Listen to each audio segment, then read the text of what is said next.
Good morning, New Smyrna. Hello, everybody. We are at the site of the World Series of Asphalt Stock Car Racing. I am Bob Dillner. This dude is Casey LaJoy. We're just having a little fun already this morning.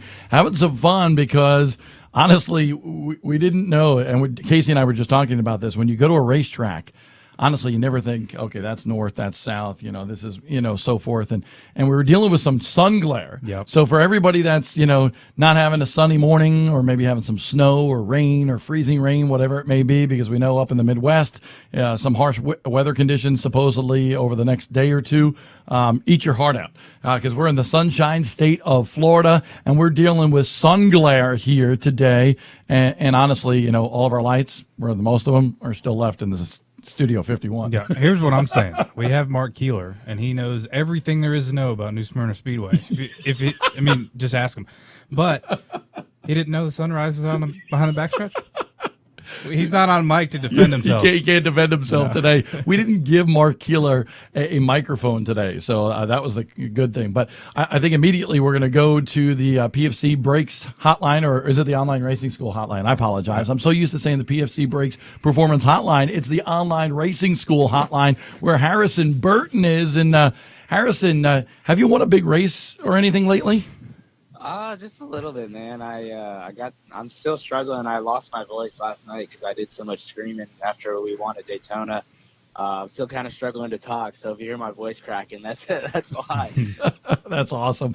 I want to know, going to Daytona, you've been going there for years. I think I used to see you in the MRO playground back in the day when I was in the Cup Series as well with your dad and so forth. And I want to know what that experience was like for you for the first time as a driver going to Victory Lane and celebrating there.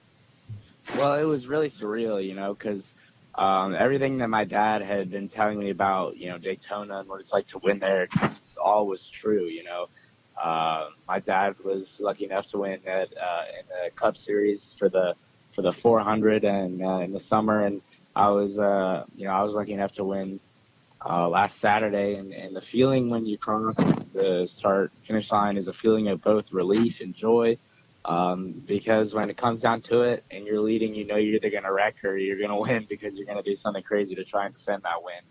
And man, what a good feeling, and what a weird feeling for me, because like you said, I used to grow up and play on the playground at that racetrack, and then to win is really different for me, for sure, but awesome.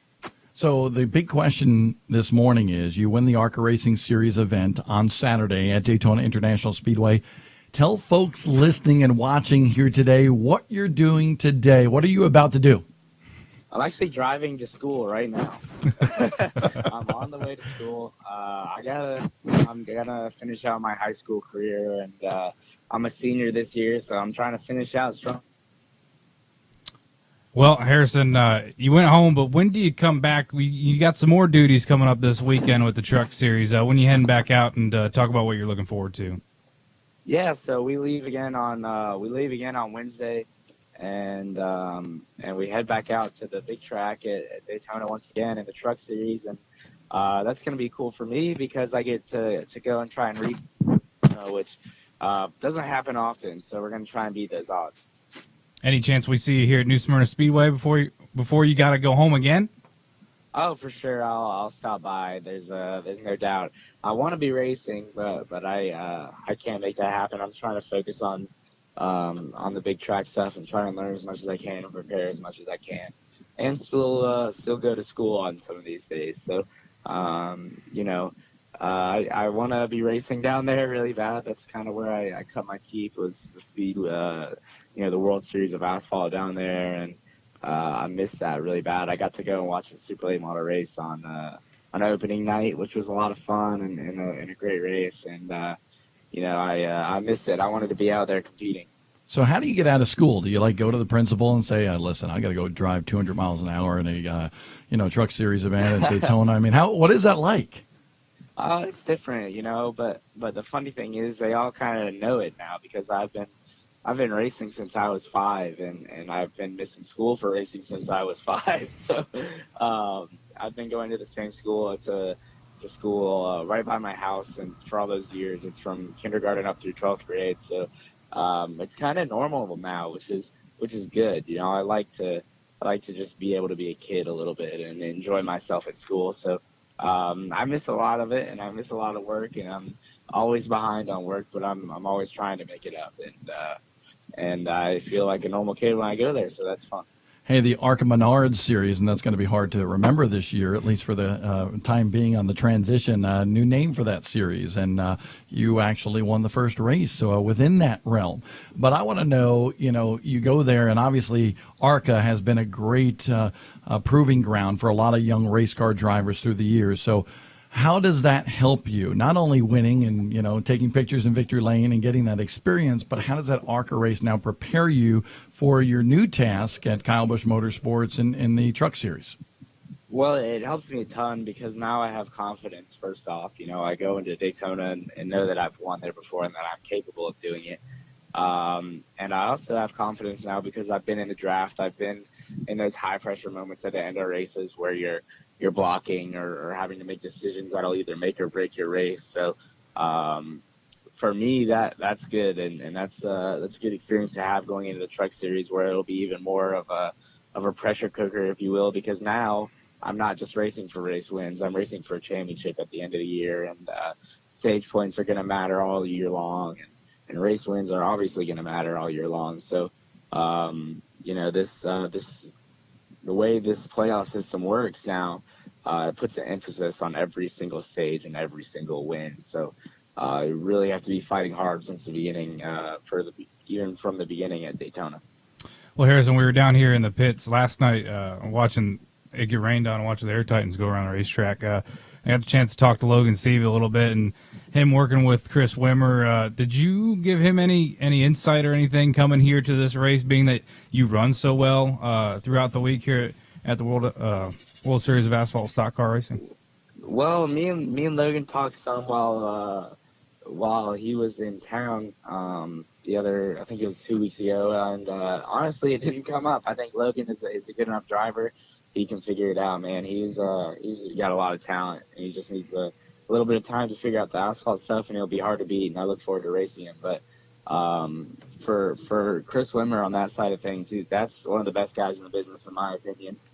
And I think in a lot of people's opinions, I've found that guy asleep when the shop used to be at my house, and we would work out of there. I would go to school in the morning, and after going to the shop or whatever, and I would leave and go to check if Chris was still there, because sometimes he would just be asleep on the floor with 2 wrenches in his hands. And sometimes you'd have to wake him up and tell him to go home and see his kids and family. So he's a really good guy, and he's going to get Logan out, and I guarantee it. So do we have a couple more minutes before the homeroom bell rings, or do you got to go? Yeah, we're good. Okay, we're okay. Good. I'm good for it. So I want to know, when's the next time we're going to see you in a super late model? I'll be at the Rattler 250 trying to defend that race and win that one. That was a really great race me and Jeff Turquette had last year. It was rough but clean at the same time. We were just kind of doing the same thing that the other person would have done to the other. So it was a lot of fun, man. That was another great race and a great confidence booster for me that year. And I want to go do it again, that's for sure. So I want to get your take. Did you see the incident between Derek Griffith and Carson Quapple out here at New Smyrna Speedway the other night? Yeah, I saw somewhat. I was watching them, and then I thought that Griffith was going to just go in there and door him, and we were going to see, like, the repeat of the 12 and the 91. That was weird. Right.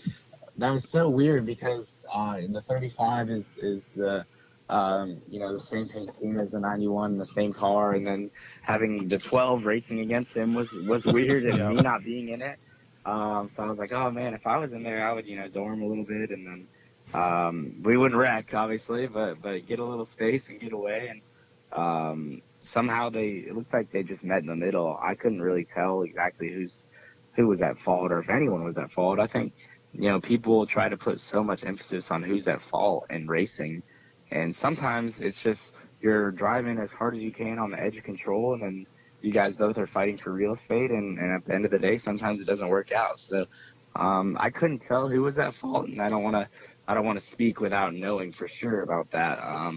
But it was a definitely interesting race, and it was fun to watch. That's what we like about you, honestly. You're honest, and at the same time, that's exactly what I said. It's very hard to place blame on something like that, especially when, to me, it just looks like, Griffith kind of lost control a little bit. It's not like there wasn't any intent there, and we'll talk about that later in the show for sure. But what else is going on? When do you get back down here? You got practice, you got qualifying, you got all sorts of stuff going on. I'm sure you got appearances, you got sponsors. You're going to be like your dad used to be.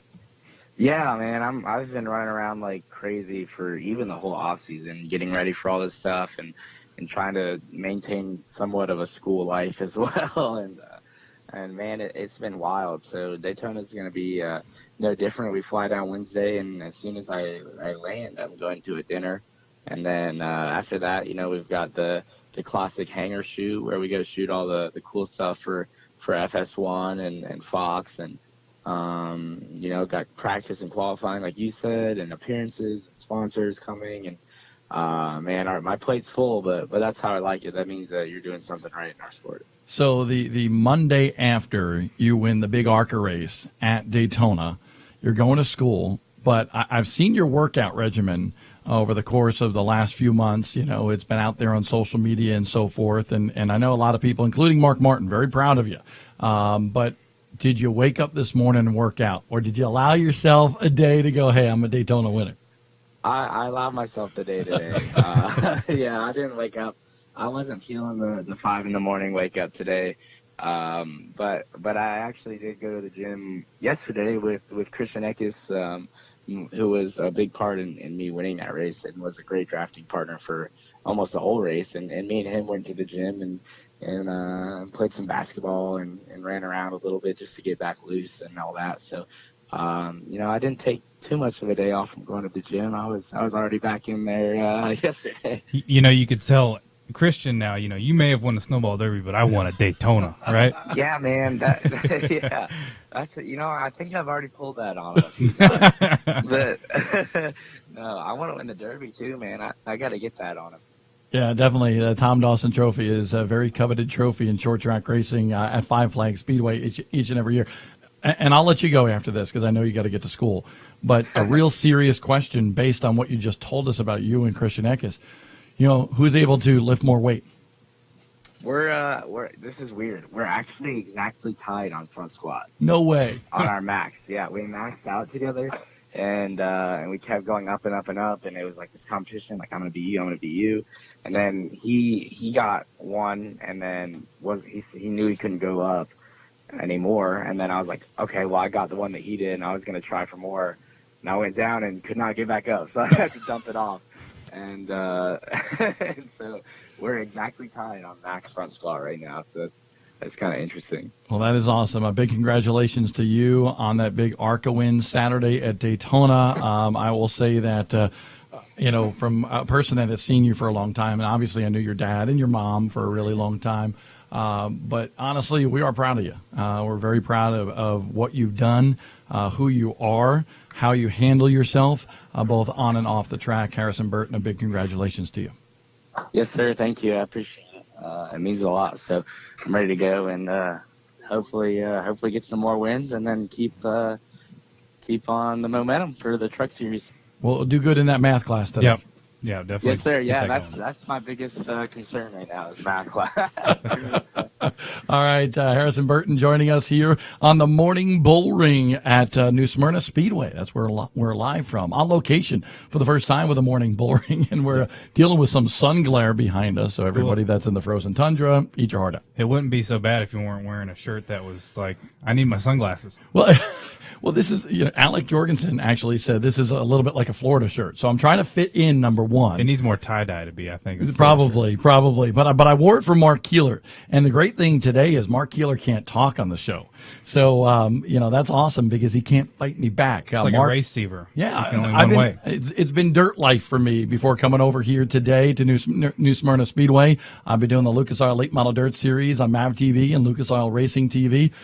Just did 9 events in 10 nights, and it was all live and a lot of fun. And a little later on in the show, we're going to have Earl Pearson Jr., the Hurricane, here, the 4-time Lucas Oil champion, will be joining us on the Morning Bullring. Yeah, you're more fluffed up on your dirt on your dirt knowledge than I am, so I'm going to let you maybe carry the broadcast a Yeah. little bit when we get there, and then I'll just add a couple 2 cents in. You can just step aside Yeah. a little bit Yeah. and just chill out. But it is awesome to be here. Temperatures, I don't know what they're going to be today, but I feel like I'm sweating already here in the tower at New Smyrna Speedway. And it's all about the World Series of Asphalt Stock Car Racing this week here at New Smyrna Speedway. And it's always a lot of fun being here at this fast half mile. I mean, this place is awesome. It's beautiful. Last night, though, it wasn't.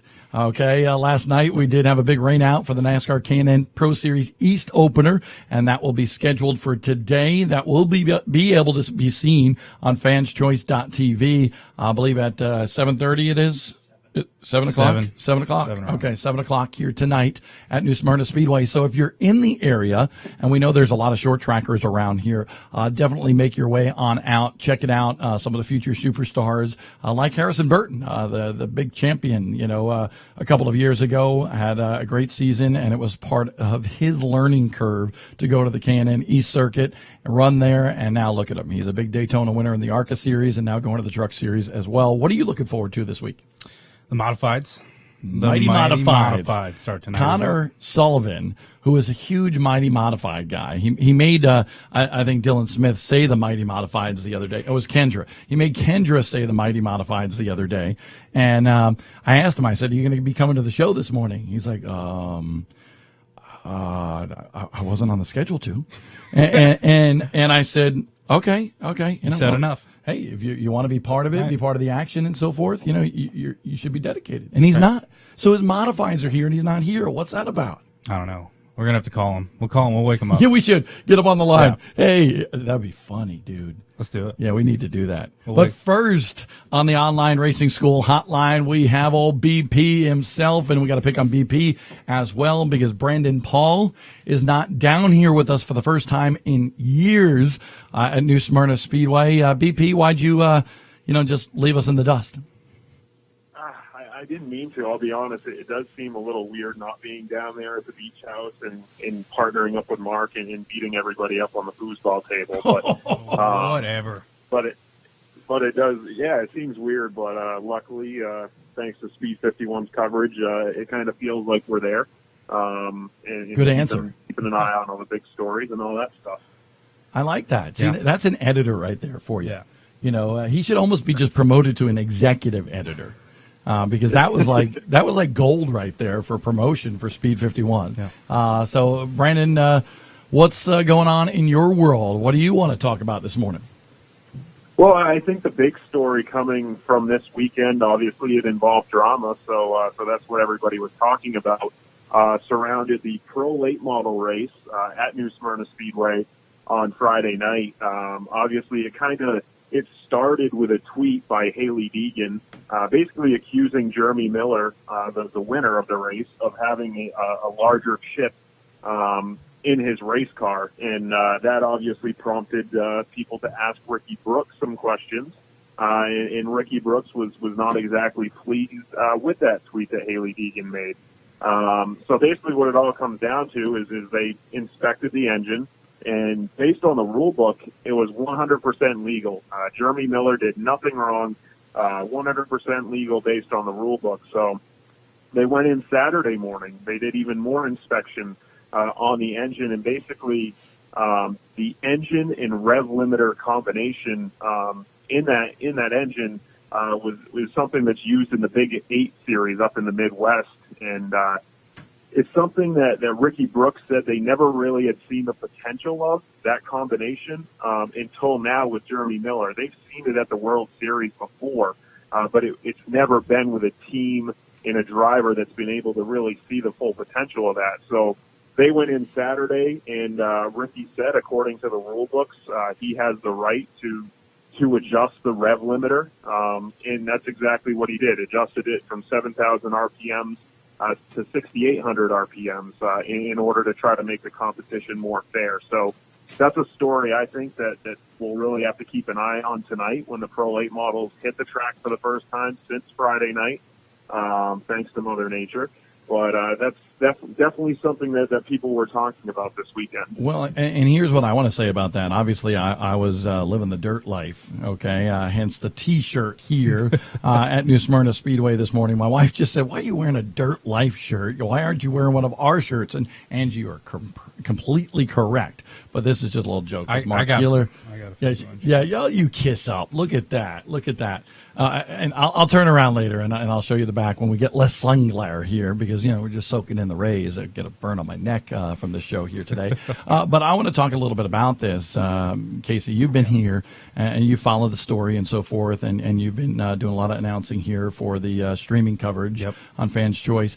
And I think the key thing here is, number one, kudos to Hailie Deegan. Even though the tweet was taken down, she brought up something that she believed in, and it caused a rule change. And there was, she felt she was in second. She's got a darn good car with Anthony Campy Racing. It's no slouch by any means.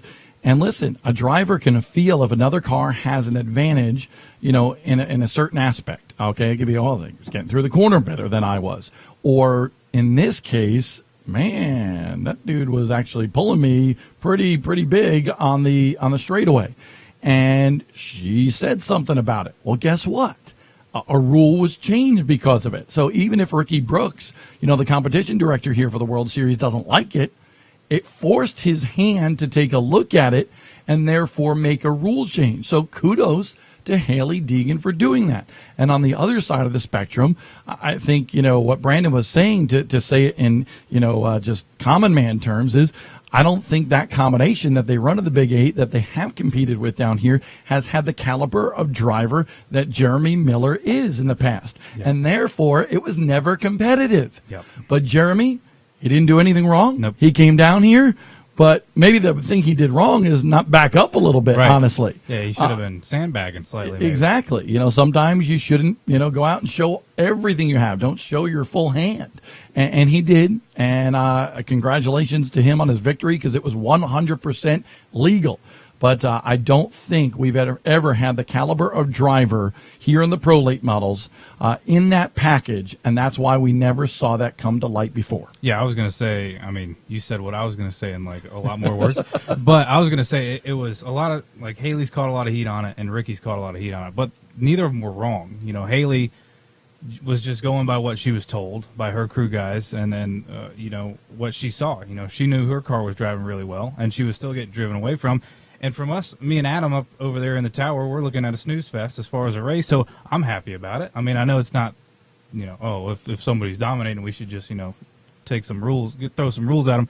But you pretty much encapsulate everything I want to say with, it was approached right on both sides. Absolutely. No matter which way you see it. Hailie probably spoke out in a way that she would have liked to change. I don't know about that. I like that she spoke out. I really do, and I think sometimes people, you saw her delete the tweet. Oh yeah. I'm sure some people spoke to her, but she didn't curse. She didn't say anything really bad. She was just honest, and I applaud honesty. And we're going to have Hailie Deegan on the show a little bit later. We are not talking to her about that, because that honestly is done. Okay, there's nothing to talk about. Because the rule has been changed, everything's been said, everything's been analyzed. There's really nothing more to talk to her about from that aspect. But we will talk to her certainly about leading the field to the green flag today here at 7 p.m. at New Smyrna Speedway, when the NASCAR Can-Am Pro Series East kicks off its season here today, here in the shadows of Daytona, just about 25 minutes down the road. But Brandon, what else are you thinking about? Because I love when I go to a racetrack, and, I've been here, Florida Speed Weeks, Georgia Florida Speed Weeks for me, and then somebody that's been, watching things comes over and approaches me and says, hey, Bob, what about this? And I had that a lot in the dirt late model scene over the course of the last 10 days or so. So, what else are you thinking about of what you've seen down here so far? There's been, unfortunately, there hasn't been a whole lot of action because of rain. But the racing we did see was great. Obviously, the super late model race Friday night with Derek Griffith and Carson Kvapil. It was just an excellent race. Obviously, not a great ending for either driver, not what either driver wanted to end the race. But yeah, a lot of action down there. But the thing I'm looking forward to some of these races after Speed Weeks as well. I mean, the action doesn't stop there.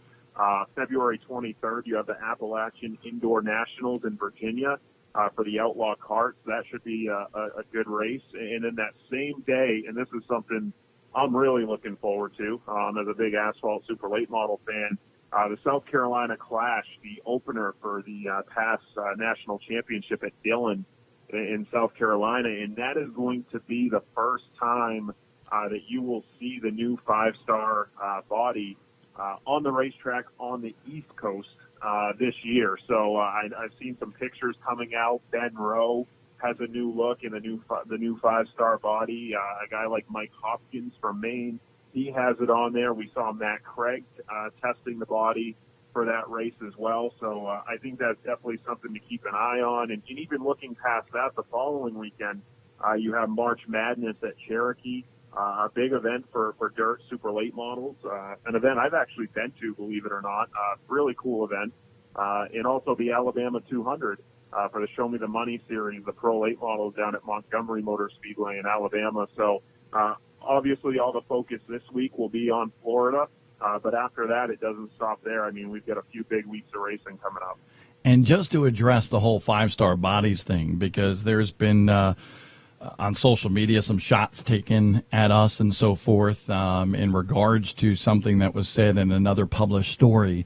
We'll do the story when we see fit. We are collecting all the data. We are talking to people, and we're not going to put out a story with half the information. So you'll see us comment on it when we feel that it's appropriate. And it has nothing to do with who pays who and what sponsorship, because, if we felt a certain way, that's one thing, but we report the facts, okay? And that's what we're going to report, an unbiased story. And I know there's a lot of interviews going on with and surveys and so forth in regards to that matter, which is a very big debate right now in the late model scene. And that's the one thing that I will say is right now is that we have the opportunity here to really pick up on some decline of other forms of motorsports.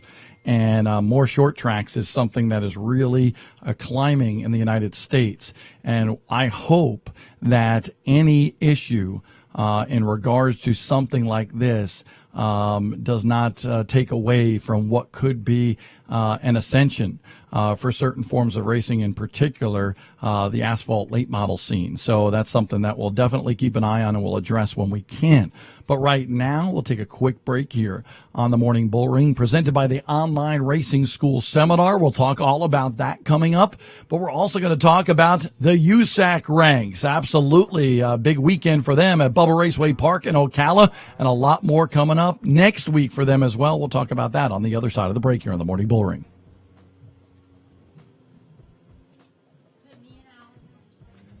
The secret is, it's quicker. Chris Ferguson will take the chips home. He'll win it. PFC Brakes. More championships than any other. From late models to modifieds, on pavement and dirt, with at-track service like no other. Success means no compromises. A fifth win of the year for Ty Majeski. He'll take it. Lighter, stiffer, cooler, quicker. PFC Brakes. The secret is, it's quicker.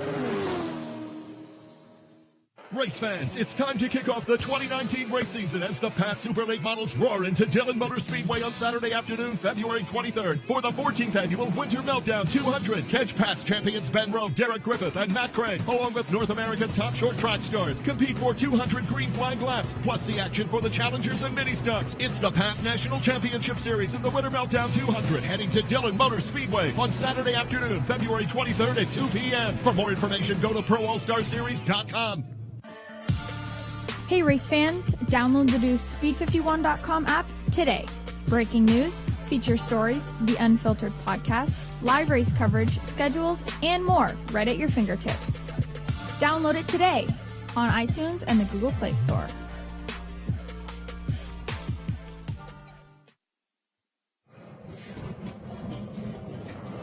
Speed 51's video network, where the battles are legendary. Get the full picture on short track racing. will take you behind the scenes. He's just a meathead. He's always the same way. Your track, your driver, your sport, your passion. Dirt, late models, modifieds, and more. Race highlights, recaps, interviews, and thousands of on-demand videos. Speed 51 Network, short track racers' home for the best video coverage.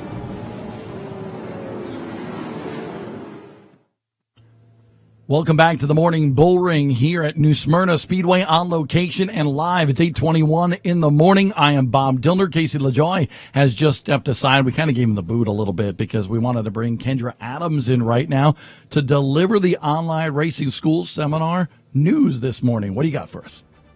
Well, first, I actually unmuted my mic this time. That's a good thing. Step in the right direction. Sadly, at least it's sunny out today, so we get to talk about yesterday's Out. rain. You did it? She's from Canada, folks. So this is, we tease her all the time. We love Kendra, but already on the first sentence, you got the out. I love it. Wait until later Love and it. I say asphalt like 3 times. You're a good sport, for sure. So the Lucas Oil Late Model Dirt Series at Ocala rained out last night, but they were lucky to get 8 of their 9 nights in. So Jonathan Davenport won 3 of the races. Tyler Herb won 3 of the races, and both Hudson O'Neill and Earl Pearson Jr. take home a win of their own. So that was pretty cool. Tyler Herb had a great run of it in a brand new machine, Best Performance Motorsports. But old JD, last year's series champion, looking pretty good at East Bay, the Clay by the Bay, and they got into it a little bit too. That was definitely interesting. They had an incident on the racetrack. Both of them said, "Hey, it's just hard racing." And that's what you got to love about it being part of Dirt Life. And then Dirt Life went fishing with Bob Dillner. Yeah, yes, that's right. JD and I did go fishing. He caught more than I did. Oh. Let's just put it that way. Well, that's okay. New Smyrna Speedway also rained out the K&N East opener last night. Despite their extremely lengthy efforts to get the track dry, there just was no give in the rain. So, unfortunately, that was postponed until tonight at 7. So we'll get to see that, and then our regular racing will follow after that. So I don't I'm really have anything excited. to say about that one. Nothing to say about that? No, because it's not Dirt Life. 19 cars, right? 19, but I know Mason Diaz has a college exam today at 3 o'clock. Oh. So I don't know if he'll See, be that's back. news. I like that. Yeah, I got Look the at inside that. scoop. That's why we give you this music. Yeah. Well, is this the same music from all the other ones? It is. All right. Well, we were trying out some new music yesterday, so Okay. we need some Maybe next crazy week. stuff. Okay.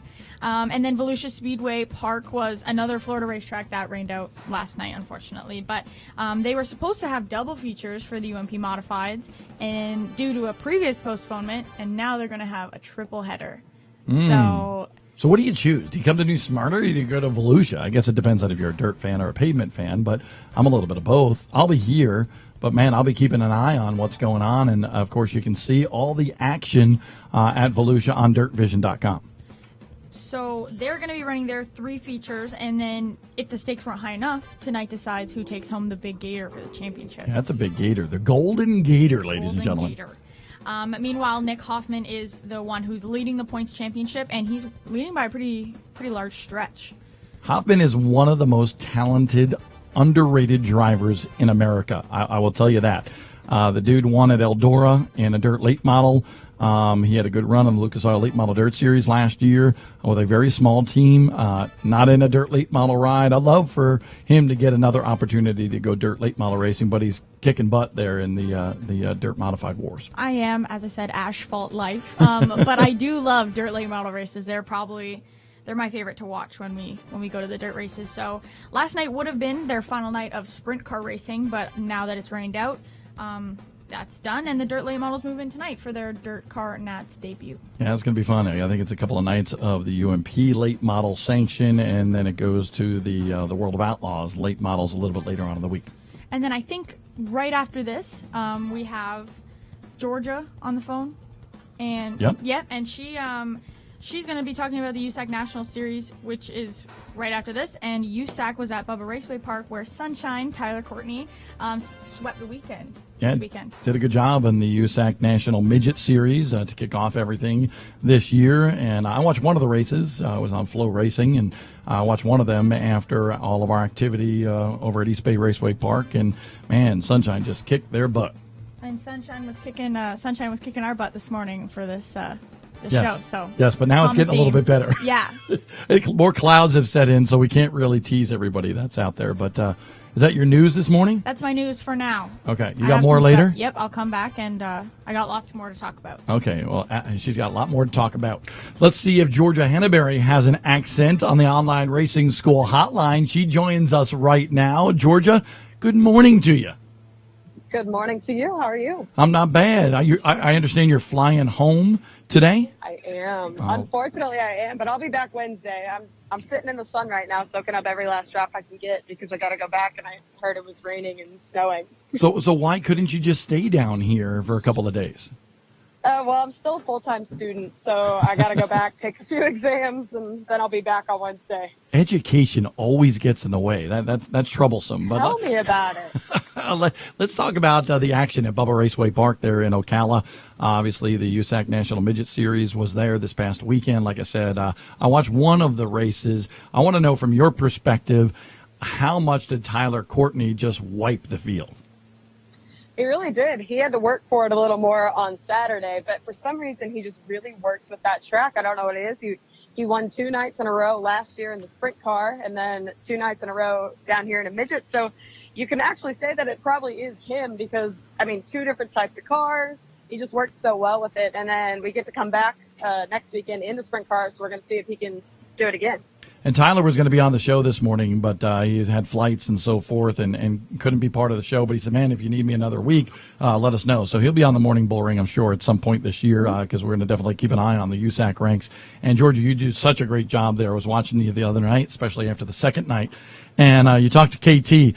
KT had a little edge to him after finishing second on that second night. He was not all too happy. He always does. If he does not win, he is not happy. And I actually admire that about him because you can just tell that he is so dedicated. And he's one of those guys that he's in the shop almost every day working on his own stuff. So when those results don't work out the way he wants them, not saying second, obviously, is not a terrible place to be in the season opener, but he is always down on himself if he is not in that victory position. Do you think people, obviously, I think last year Courtney finished 4th in the national midget points.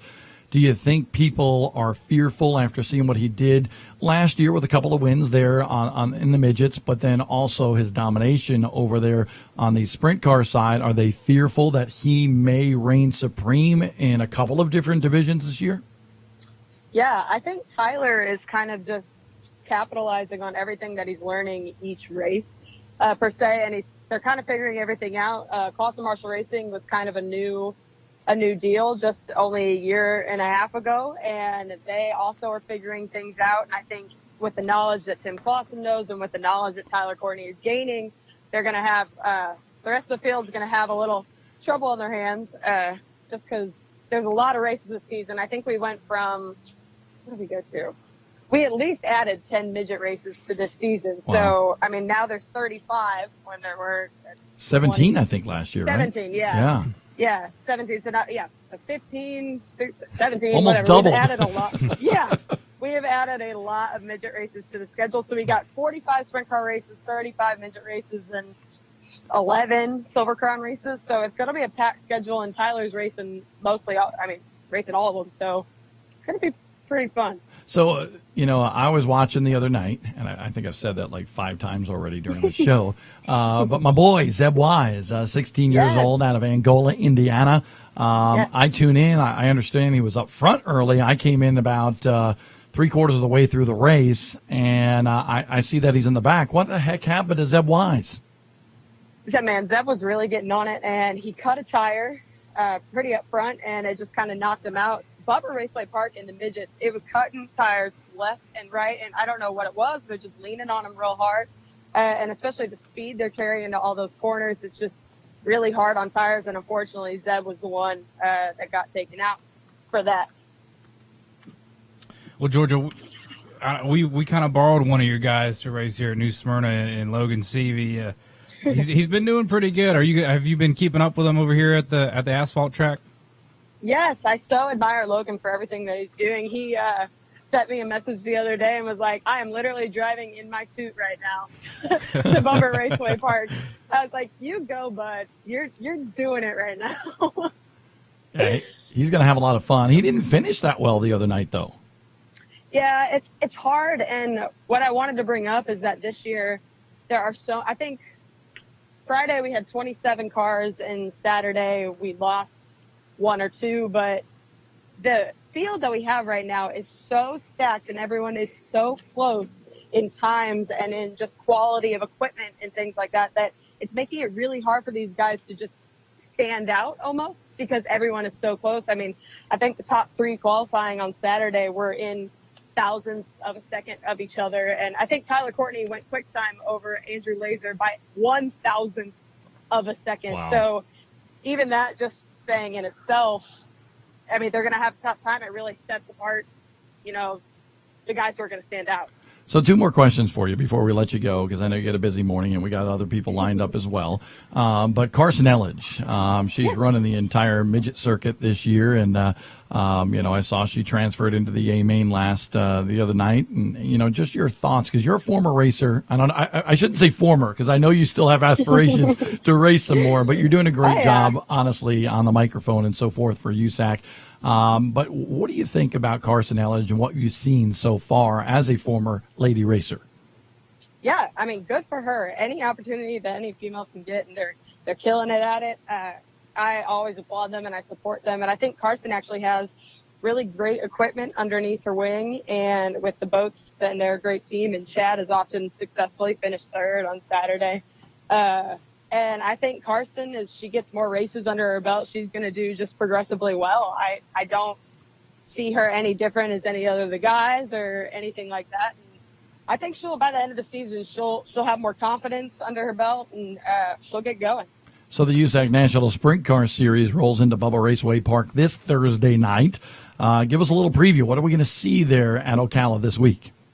Oh, man. It is just – the midgets are great, and I love them, and they put on a terrific show. But when you get those sprint cars in there, and especially the first race of the season, you really don't know what you're going to see. And I think that is kind of a little bit of the excitement of it, because these guys don't put on a show, if that makes sense.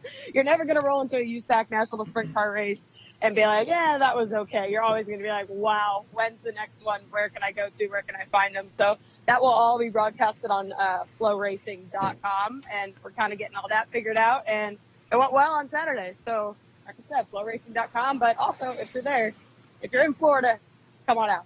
Absolutely. Georgia Henneberry, we appreciate you being on the show, and hopefully we can pull your knowledge on occasion on the morning Bullring. I know Monday morning is tough to get up, but hopefully we can have you on the show again. Yeah, I'll be there. Thank you so much. Absolutely.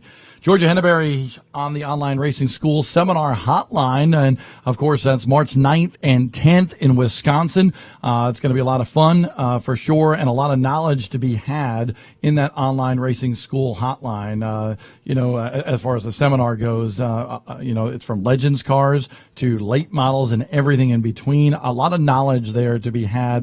Bubba Gale, Bob Bowles will be there, and they'll be talking about all different facets of chassis setups, shock programs, and you name it. Yeah, that's awesome. I kind of botched the name last week, but I got it right. Listen, I'm not a good host. This is why. You did a good job. It was nice for me I was sitting in my hotel room. I forget where I was at, but it might have been East Bay. I think it was East Bay, because it was the morning after the Super Bowl that the Patriots won. I don't want to talk about it. Anyway, we'll be right back here on the Online Racing School program this morning for the Morning Bullring. I'm Bob Dillner. He's Casey LaJoy. And coming up around the corner, we have the guy that was in the middle of some controversy the other night here at New Smyrna Speedway. Carson Quapple will join us here on the Morning Bullring. The Alabama 200 is underway from Montgomery. Buckle up, y'all. The Pro Late models return to action. March 1st and 2nd, Montgomery Motor Speedway hosts the 55th Alabama 200. Pro Late models. We've got deals for all age groups. Montgomery Motor Speedway. 3-car spin over in turn number 4. Now it's 4 cars. Front of the field, the track is blocked. Non-stop entertainment. 55th Alabama 200, March 1st and 2nd. Don't miss it. The secret is, it's quicker. Chris Ferguson will take the chips home. He'll win it. PFC Brakes. More championships than any other. From late models to modifieds on pavement and dirt. With at-track service like no other. Success means no compromises. A 5th win of the year for Ty Majeski. He'll take it. Lighter, stiffer, cooler, quicker. PFC brakes. The secret is, it's quicker.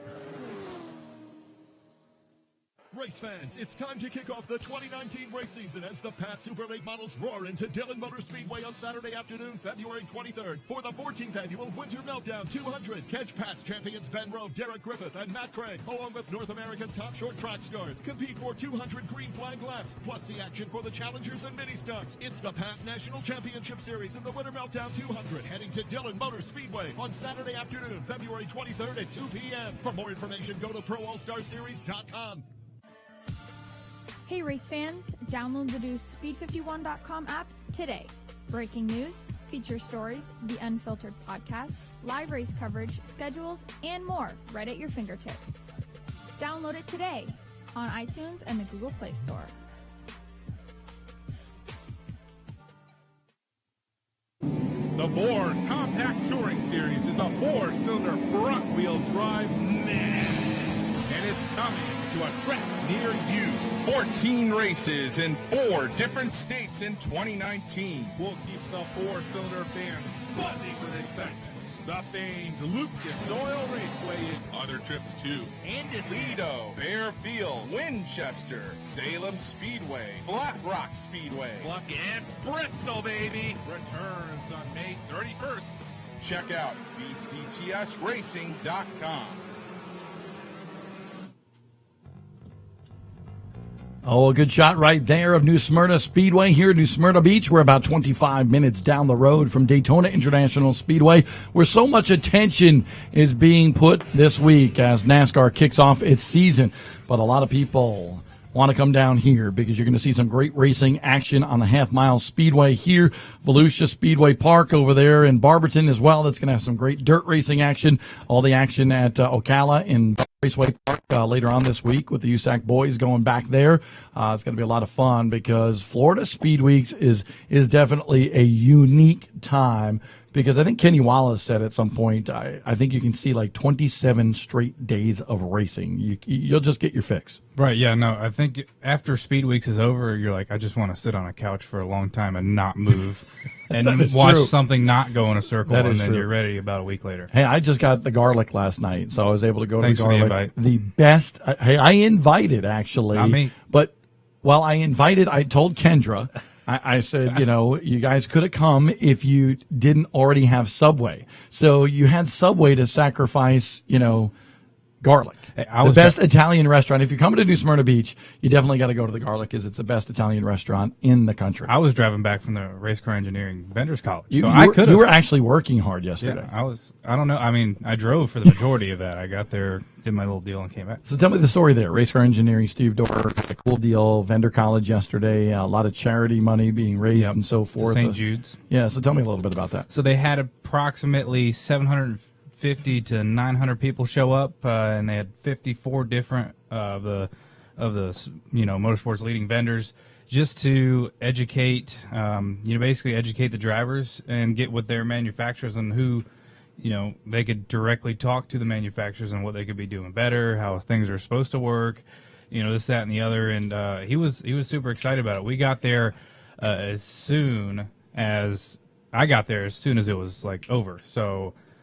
Wait, I don't know what's going on. But sorry, I was trying to get Mark's attention over there. I apologize.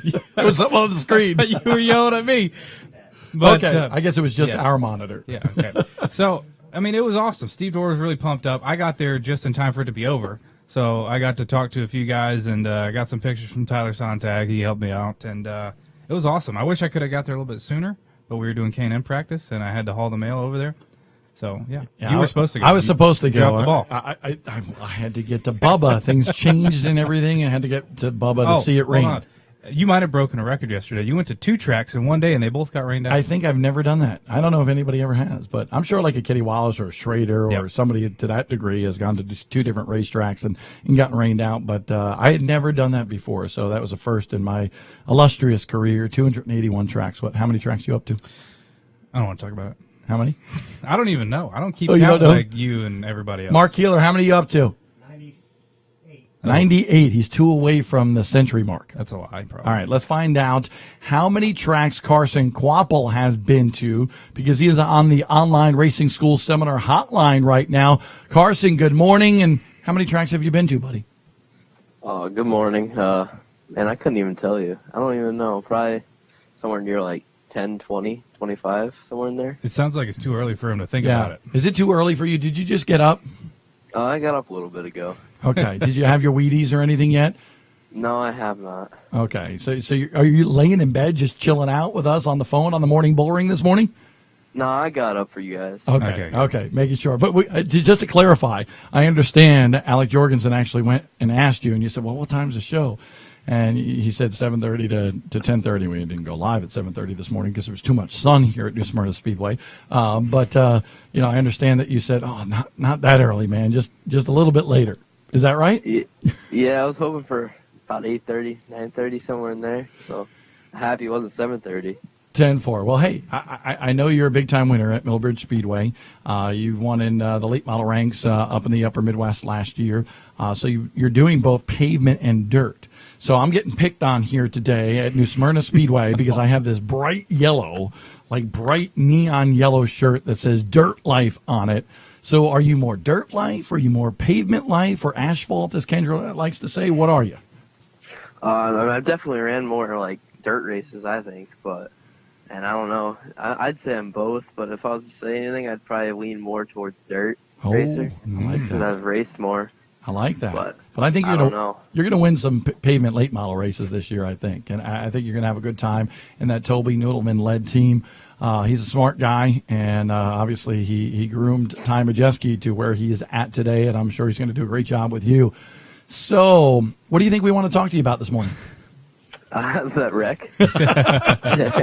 So Monday morning quarterback, literally, what are you thinking about it? I thought I was just driving my line. I thought I gave him a lane, so I really wasn't expecting it.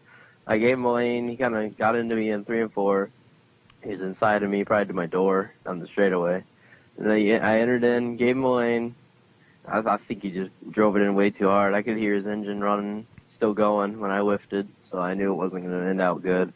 So I think I definitely got the short end of the stick there because he probably just would have spun out if I wasn't there, I think. So, yeah, I don't think I did nothing wrong. I think he just overdrove it, drove over his head. So, kind of sucks, but we'll be back. That's right. Yeah, you'll be back tonight. And tonight, or there were supers tonight, right? Correct? Yes. I should know that, huh? Yeah, you should. You've been here for a few days. It's been raining a lot, all right? My brain got washed out with all the water. But, Carson, there's a lot of... That's the excuse. Yeah, there's a lot of racing. Your excuse was the sun. What do you mean? There's a lot of racing left to go, and you're going to be racing with Derek Griffith a lot for the rest of Speed Weeks. Does it kind of change your mentality on how you're going to race him? You're going to give him more room? Now you're going to give him less room? How does this change your mentality as we finish up the week?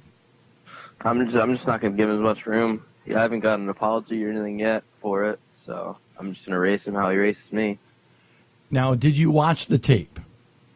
Yeah, I definitely watched it a few times to make sure I wasn't in the wrong, but I knew I wasn't. So, yeah. Yeah, not in the wrong. Let me ask you this, though, because I had some conversations last night with some people in the industry. And, you wound up against the wall. He was parked, not put to the rear, but parked. To some degree, I believe there was no intent right there.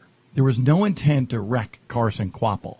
So obviously you're going to be ticked off because he hit you. That stinks. That stinks. But at the same time, it's hard racing. Do you ever, as a driver, think, well, maybe, I'm ticked off. I'm not happy with him. He lost control of his car.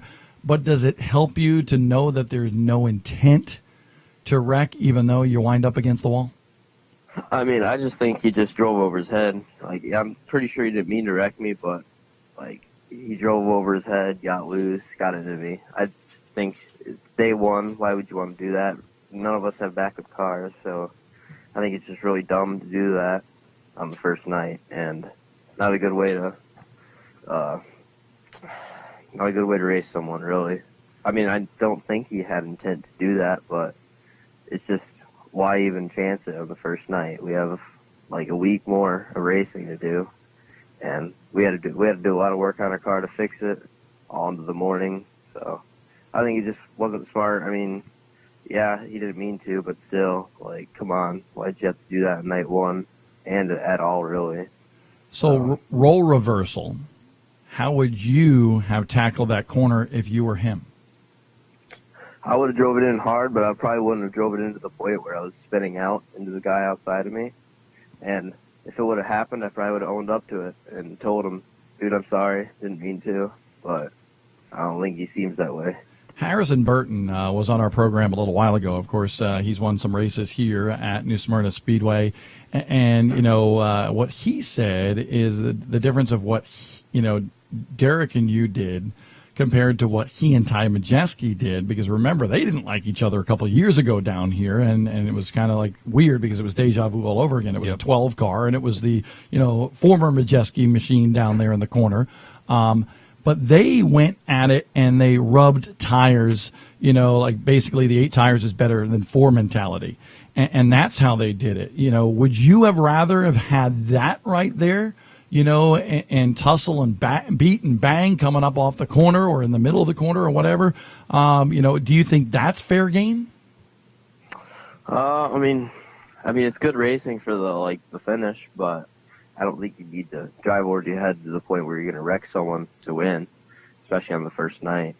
But I think, I'd like some hard racing, some door banging, but it just kind of sucks when you get spun out, I guess. You know what's fun for us, though? It sucks for you, but we're going to certainly pay attention to you guys the next couple of nights. Yeah. Absolutely, yeah. I mean, Carson, kind of moving on past the wreck a little bit, you've been fast out of the gate since you got here. How was that transition? I know you've worked with Toby before, but this track's a different animal than probably anywhere you've been to. Probably one of the fastest race tracks you've been to. Was it tough to kind of grab onto this place, but you seem to be taking to it pretty well? I mean, it's always tough when you come to a new track you've never been to before, and especially my dad's never been to before. So I had no coaching of where to run or anything until I got here, saw the track. But I feel like I got up to speed pretty quick within the first practice. I think I was up to speed and knew what I was doing. So I think I grabbed a hold of it pretty well, and I think we were good. Yeah. You look like in that race, honestly, you kind of took off there for a little bit, and then towards the end, before there was that caution, Derek kind of ran you back down, and you were really, really sideways. That caution honestly kind of saved you, put you back in front of Derek because he gotten by you. Was that just a product of the right rear got too hot, or was your car just too free from the get-go? We started getting going. It was good from there in the beginning, but I started getting loose in the middle of the corner, so I just had to put some put some front brake to it, and it'd help it because under braking it'd break loose to try to spin it out. So, but once I did that after the caution, which saved me, I was good from there. I turned a lot of front brake into it, and ended up being better. What's the biggest challenge in New Smyrna Speedway? I'd say it's just that both corners, they're both different. You kind of have to drive them differently, especially when you're racing someone. So I think just both corners, how you drive them is what's so bad about, or not bad, but what's so hard about them. So, what's the plans? I understand. I've heard that you are competing in the whole ARCA Midwest Tour season, but then I've heard you might not be. What's the scoop for Carson Quapple this year? We have no official plans, but we're pretty sure we're gonna run the whole tour, and a few big races here and there up in Wisconsin. Maybe come down south a little bit for them, but we are not sure at all. We haven't really talked anything out, but from what it sounds like, we're probably gonna run the tour and then some big races. So that'll be fun. What does that mean to you to be able to probably do that? It's just really exciting. I get this chance. I'd like to thank Brad and Nancy for this opportunity. I would never think I'd be able to get the car that was probably the most successful in the country. So it's just a really cool deal. Really, really good crew chief. I'm just liking the whole thing. So, we haven't even mentioned that you are, Travis Quapple's son and former NASCAR Gander Outdoors Truck Series champion. It's a mouthful. Yeah, that is a mouthful. It's kind of Get weird. down. Definitely not the ring to it. We're going to have to get used to that one. But I want to know, because obviously I've known your dad for a long time, and I've seen you in the outlaw carts at Millbridge Speedway and so forth. But what is he like when something shakes down on the racetrack like happened the other night? He's angry, but he doesn't want to go fight someone. He's pretty chill. He has a good head to him. Yeah, I was going down to do the interview after the race, and Travis was standing at the gate getting ready to cross, and he just looked at me and said, "Well, that sucked." Yeah. Yeah, he ain't too violent, really. He doesn't get like that to other drivers. He understands that people mess up, but still. Well, you can redeem everything by coming back tonight and winning the super late model race. We certainly wish you the best of luck. We look forward to seeing you out here, Carson. Thank you. You got it, Carson Quapple on the Online Racing School Seminar Hotline here on the Morning Bullring. Plenty of stuff still to come up, but we want to make sure that we actually mention this, because we are giving away 2 tickets to the Full Throttle Weekend at New Hampshire Motor Speedway. That event will be in September, and all you have to do to qualify for these 2 tickets, and Mighty Modifieds fans, by the way, Connor Sullivan has been up. He's been watching the whole show, from his little condo there on the beach. He's probably, sipping a margarita or something already in the morning, having a good time and just watching while we're working here. But we love you, Connor, anyway. But Connor's a big modified fan, and that's a big modified race there at New Hampshire Motor Speedway in September, Full Throttle Weekend. If you would like to win a pair of tickets here on the Morning Bullring, all you need to do to enter is to share the Facebook Live feed on our 5-Star Race Car Bodies Facebook feed for Speed51.com. So start sharing now. Spread the word. Let people know what you're watching. Show us pictures. Tweet your seat, baby. Let us know who's watching, husband, wife, girlfriend, pet. And I say pet because we've seen all sorts of pictures on LOR TV of dogs, pigs, lizards watching this past week of dirt late model racing action, and hence the shirt, Dirt Life. But we're at the pavement track at New Smyrna Speedway today, where the World Series of Asphalt Stock Car Racing will continue its tradition here in the Sunshine State. We'll be right back. Speed51.com app today. Breaking news, feature stories, the unfiltered podcast, live race coverage, schedules, and more right at your fingertips. Download it today on iTunes and the Google Play Store. The Alabama 200 is underway from Montgomery. Buckle up, y'all. The Pro Late models return to action. March 1st and 2nd, Montgomery Motor Speedway hosts the 55th Alabama 200. Pro Late models. We've got wheels for all age groups. Montgomery Motor Speedway. 3-car spin over in turn number 4. Now it's 4 cars. Front of the field, the track is blocked. Non-stop entertainment. 55th Alabama 200, March 1st and 2nd. Don't miss it. Race fans, it's time to kick off the 2019 race season as the past Super Late models roar into Dillon Motor Speedway on Saturday afternoon, February 23rd, for the 14th annual Winter Meltdown 200. Catch past champions Ben Rowe, Derek Griffith, and Matt Craig, along with North America's top short track stars. Compete for 200 green flag laps, plus the action for the challengers and mini stocks. It's the past National Championship Series in the Winter Meltdown 200, heading to Dillon Motor Speedway on Saturday afternoon, February 23rd at 2 p.m. For more information, go to ProAllStarSeries.com. The secret is, it's quicker. Chris Ferguson will take the chips home. He'll win it. PFC Brakes. More championships than any other. From late models to modifieds.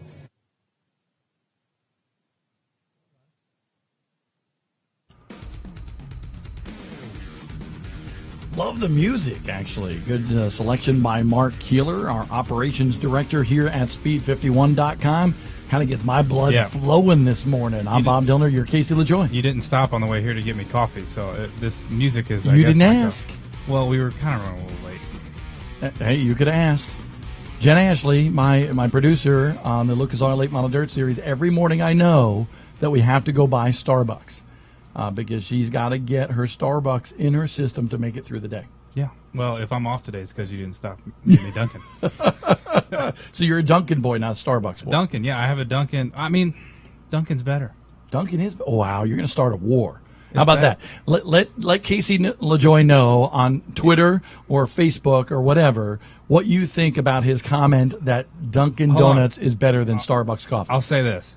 Dunkin's coffee is better than Starbucks, but Starbucks breakfast is better than Dunkin'. Dunkin' used to have good breakfast other than their donuts. The Big and Toasted. Gronk likes It's the not Big and good Toasted. anymore. Try it. In New England it is. It goes in the convection oven, and now it's not that great. Yeah, that is true. But in New England, I think they do it differently. Tell you what, I think we have somebody that can actually answer this for us right now. And he's on the online racing school seminar hotline. Doug Kobe, the 5-time NASCAR Wheel and Modified Tour champion, now joins us. Kobe, dude, settle the debate. Dunkin' Donuts or Starbucks? Oh man, you guys are gonna hate me, but I'm not a coffee drinker, so Neither am I.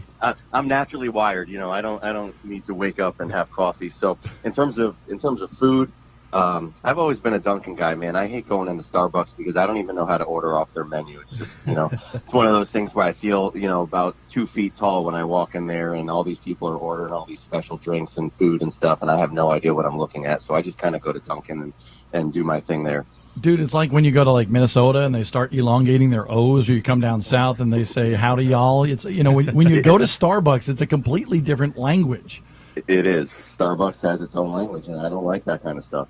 Yeah, it's all the yuppies, honestly. I mean, isn't it? Don't you think? I think it is. Could be. I mean, he's trying to be politically correct. You don't have to worry about me being politically correct, guys. I'll tell it like it is. That is true. That is true. And I've known Doug Goby for a really long time. And, honestly, Doug, to tell you the truth, years ago, when you were coming up through the ranks, if somebody would have told me you were going to be a 5-time NASCAR Wheel and Modified Tour champion, I would say, what? What are you talking about? So congratulations to you and all your success, because it's been a lot of fun since I moved away to just watch you from afar have all the success that you've had. Yeah, thanks. I appreciate that. I mean, I think I would probably said the same thing too. There was a long time that I was just trying to win a race, you know what I mean? And finally that happened, and then it's like, okay, I won my first race, and then it took another 4 or 5 years to win my second race. So I was just worried I was going to be, a one-hit wonder in a sense, where I had one good run and got one win, and then all of a sudden it's turned into 20-something wins and 5 championships in the last 6 years or 7 years, and it's just been a really awesome time for my friends, my family, my sponsors, and all the people who have helped me. I mean, I've got a ton of people who, when I was running part-time on the tour, they were scratching together a couple $100 to buy me a couple tires to go run a part-time schedule, and that's ultimately what's really special about the 5 championships is all the years that it took to get there. So I want to know, what the heck are you doing down in New Smyrna? You're usually not a New Smyrna dude. Yeah, I've never, other than 2014 when we came down to the Battle at the Beach at Daytona, and we stopped over at New Smyrna for just one night of racing, I've never even come down here. 2014 was the first time I saw the racetrack, and certainly haven't been back since then. But it just happened to work into our schedule this year. The tour schedule keeps starting earlier and earlier. It seems like when they added Myrtle Beach to the schedule, that was a one-off race, and we still had a month to prepare almost for Thompson. And now they threw South Boston in the middle of Myrtle Beach and Thompson. So our full-time schedule starts, in 3-4 weeks here. So we need to do some testing because, like I said in a few other interviews, one with Connor, with you guys, we got our butts kicked last year, and we don't like getting our butts kicked, so we need to do some testing. So, we pick on Connor all the time. Now, nobody's listening. Connor's not listening. Nobody's listening. Just what do you think about Connor? You're not going to get me to answer that on a radio show. Come on, man. Connor's been around Northeast Racing for a long time, and I'm really happy to see him excited about the opportunities that he has with you guys. It's really cool to see him be able to go and do all the interviews that I think maybe 5 or 6 years ago he kind of dreamed about. So I think that's awesome. Yeah, we love Con Dog, and that's what we call him. So next time you see him at the racetrack, call him Con Dog. That's what we call him from the Speed 51. Could play off on Corn Dog or what? Yeah, exactly. Well, it's more like, yo, dog, what's up? So we call him Con Dog because he's real hip. Yeah, I'll be sure to remember that, and he'll probably get embarrassed. No, he'll love it. He loves it. I think my 8-year-old son calls him Con Dog, and he spends some time with us in North Carolina. We love Connor Sullivan. You're just going to sit there and not ask him a I question? thought he was going to say he loved them back, but I guess that's true. He didn't say he loves you, Connor. Well, Doug, you had you came out here and tested a few days ago, and then you raced at Bronson. How's your speed weeks been so far? We did actually not go to Bronson. We thought we were going to get some track time down here on the off days. We kind of were told possibly, so we kind of held out hope that they might have got us one session, on Friday or Saturday if it didn't rain the whole time. But we weren't able to do that, so Bronson was not in our plans. But the test session on Thursday, I'm really happy. I have very few laps around this racetrack, so it's first about me learning where I can put the car before I'm gonna wreck myself, and then push it to the limit there and come in with some ideas for some changes. And we really got to try 4 or 5 things that we're happy with, and hopefully it pans out into some good runs this week. Is this the same team? Everybody's still intact over the past couple of years. I know, last year wasn't the season that you wanted it to be, but, are there any changes, or is everything, still status quo? Pretty much status quo, just a huge commitment from my car owner and Phil Moran, my crew chief, and all the guys really to make sure that we come out this year and, put last year's, rough season in a sense. I mean, rough, we finished third in points, but, rough season, try to put it behind us and move forward and try to win races again. And, everybody just has to be committed to making the car better and being better at all of our jobs. And I think everybody has that commitment. So that's nice to see. It's really hard when you have a lot of success, to avoid complacency and to continue to push to move forward. And I think we were in a position for a few years here where we really couldn't make a whole lot of changes to the race car because we were just so good at a lot of places, and we didn't want to risk disrupting how good we were.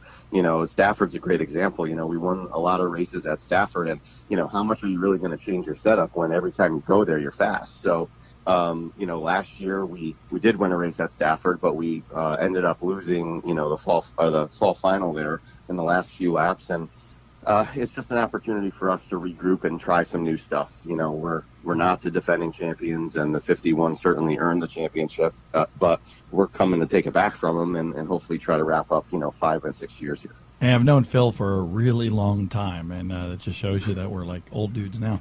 Anyway, but how competitive is he? He's always had that fire in the belly. How much does he want to go out there and just kick some butt again this year? More than you know.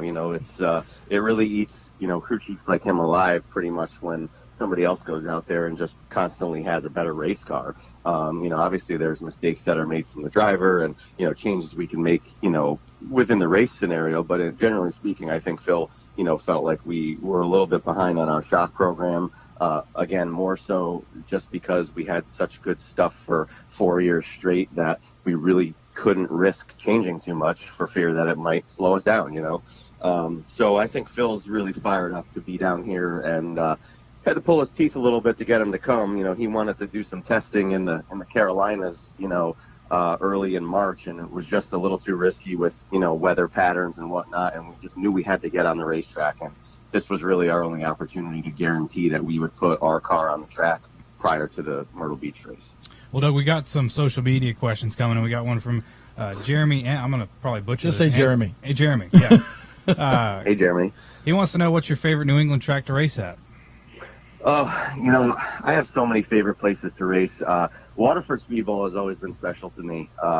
It's just a fun little short track. I'm certainly not going to say, that I don't like racing at Stafford and Thompson, but Waterford has always been, a little track that suits my racing style. It's got a great outside groove. You can run side by side, and it's always been a favorite of mine, and I'm happy to have won a tour race there. So I'm going to go with Waterford.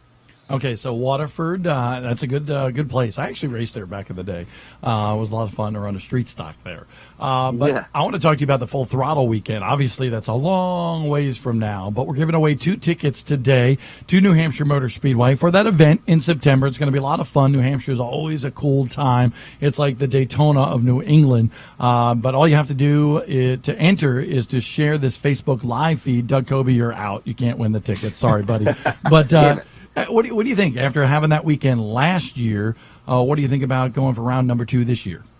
I'm really excited. I'm a big fan of new and exciting races. I think it pulls in fans from a lot of different avenues. And I think the show that we put on last year was, 150% exactly what we needed for the modifieds there in our first race, because there were a lot of people saying that the crews, the cars, the drivers, we wouldn't be able to handle it, and we would not put on a good show, and it was going to be single file and boring, and it was anything but that. And of course, we do run the risk that future races could be boring, but at least the first one was pretty spectacular and made for an exciting finish. And I'll tell you what, I've never been more confused on a racetrack about who I was racing for position, because at one point I was battling, I think I was 6th place on the lead lap, battling the 7th and 8th place cars who were both a lap down trying to get the lucky dog to get back on the lead lap. And I was in the middle of the two of them. So it was crazy. But I'll tell you what, we were in a position to win that race, and we just made didn't have the right adjustment on our last set of tires, and hopefully this year things go a little different and we can walk out with a win. To me, it kind of reminded me, and I wasn't there, but I got to read a lot of the stuff and follow some of the coverage and so forth. It reminded me of the old Race of Champions at Pocono in Pennsylvania. Did you ever get to one of those events? No, I was as a fan or something. No, I didn't. It's funny. I didn't even go to a whole lot of races when I was a kid, other than we were racing quarter midgets Saturdays and Sundays full time for 10 years, and it's awfully hard to make it to a Friday at Stafford or a Saturday somewhere else when you're racing yourself. But never got to a Race of Champions. I did see a lot of stuff about them having 70, 80 cars or more for some of those shows, and that's exciting, and that's what big races do, and hopefully we get some more interest in the modified tour. I think the car count in the last 2 years, 3 years has really grown at a time when many car counts are struggling, and I think we're adding teams to our series, which shows that NASCAR's putting together a pretty good product. Hey, before we let you go, we got a question, another one on social media. Thomas Capuano actually writes in and says, Doug, hey, you're an LFR guy. What do you think about the LFR or Troyer rivalry, and who's going to prevail this year? Oh, man, I don't like to get in the middle of that stuff. I did win 2 championships of my 5 in Troyer race cars, and I certainly will never badmouth a product that is certainly, in a sense, I guess the standard in the sense in the Northeast from the asphalt and the dirt community. But what LFR has been able to do is just take the modified race car to the next level and provide parts and provide service that a lot of people are really looking for. And I'm an LFR guy, man. I mean, never had a car that handles like this. Never had a car, a modified, that has the adjustability for fill like this. And I think you're really seeing some new teams switching over to LFR and upping their game to the next level. Teams that were finishing 7th and 8th are now finishing 2nd and 3rd. They're leading laps, and I think that's a tribute to the race car. And can't deny that, but there's always opportunity for somebody else to step up their game. So that's why the LFR camp is really just trying to push forward with new and innovative stuff. Well, last but not least, the most important question, and it kind of comes back to what we started with, the whole coffee debate, and I know you're not a coffee guy like me. I just can't drink hot stuff in the morning. I can't drink hot stuff to begin with. I'm the same way. Yeah, but have you ever been to Tim Hortons? Maybe. There used to be a Tim Hortons on the way back from Stafford when you take the back roads by Crystal Lake to go hop on the highway, and I think maybe I hopped into a Tim Hortons once, but I don't think I ever got any sort of drinks there, so I don't know, man. Are you a donut guy? I mean, Dunkin'? I mean, Dunkin', I'm a big Dunkin' guy. If you're talking over Krispy Kreme or something like that, I mean, Dunkin' kills Krispy Kreme any day. I completely agree with you. Krispy Kreme stinks. Krispy Kreme is good. Greg Goulding was sponsored by Krispy Kreme. That should show you something. OMG Donuts is the best donuts, and that's over by the 51 offices. That is true. But Doug, next time you come down to North Carolina, you're going to OMG Donuts with us. I'll go for it, man. I'm a donut guy, and the older I get, it adds to my waistline, but I still like them. So good for the left side weight. Yeah, I think you keep a box in your truck permanently, right? Shh, don't tell anybody that. Oh, I am. What's really bad, Doug, is when I walk in, they go, so the chocolate covered donut with the vanilla cream in the middle, and I'm like, yeah, you got me. So do you have a favorite donut before we let you go? I like Dunkin's Boston Cream Donut. I think that's kind of the best donut you could ever have, and there aren't too many that can catch up to that, except for, those specialty donut shops. They have those crazy donuts, which pretty much kill everything. So I'm sure you guys have had that kind of stuff before too. You never know what you're going to learn on the Morning Bull Ring. And we learned today that Doug Coby, the 5-time NASCAR Wheel and Modified Tour champion's favorite donut is a Boston cream. How about that for knowledge? Who would have known? Yeah. Doug, we appreciate you for coming on the Morning Bull Ring here, talking a little bit about short track racing. We wish you the best of luck. We look forward to seeing you here at New Smyrna. Thanks, guys. Really appreciate it. I'll see you this week. You got it, buddy. Doug Coby. The dude is one of the best modified drivers to ever grace the wheel of a beautiful 600 horsepower machine. They are awesome. You'll be able to see him if you come on down to New Smyrna Speedway in the World Series of Asphalt Stock Car Racing this week, or catch all the coverage on Speed 51 all week long through our Trackside Now coverage and watch the races each and every night on Fans Choice TV. By the way, you ever been to Tim Hortons? I have not. I was told. I've heard good things, though. Nathan said that he's from Canada, and he says we need to come north of the border, go to the land of Kendra, and have some Tim Hortons and some coffee. I don't drink coffee, but I'll certainly have some Timbits. I love Timbits. That's like a munchkin, by the way. For okay, you that's guys. a great Mark Keeler name. was like, what the heck is a Timbit? It's a better name than a munchkin. I feel guilty every time I eat a munchkin. Is it like a chipwich? A chipwich. Oh, wow. That's like a blast from the past. Yeah, Kyle McGowan said that at Millbridge one night, and I was like, what the heck is a chipwich? We'll tell you what, we'll ask Dylan Smith and Kendra when they come back if they've ever had some Timbits from Tim Hortons. We'll return here to the Morning Bull Ring because the show has gone to the donuts, basically. Hey, race fans, download the new Speed51.com app today. Breaking news, feature stories, the Unfiltered podcast, live race coverage, schedules, and more right at your fingertips. Download it today on iTunes and the Google Play Store. The Alabama 200 is underway from Montgomery. Buckle up, y'all. The Pro Late models return to action. March 1st and 2nd, Montgomery Motor Speedway hosts the 55th Alabama 200. Pro Late models. We've got heroes for all age groups. Montgomery Motor Speedway. 3-car spin over in turn number 4. Now it's 4 cars. Front of the field, the track is blocked. Non-stop entertainment.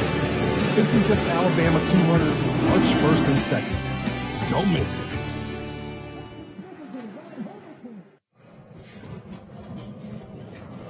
Speed 51's video network, where the battles are legendary.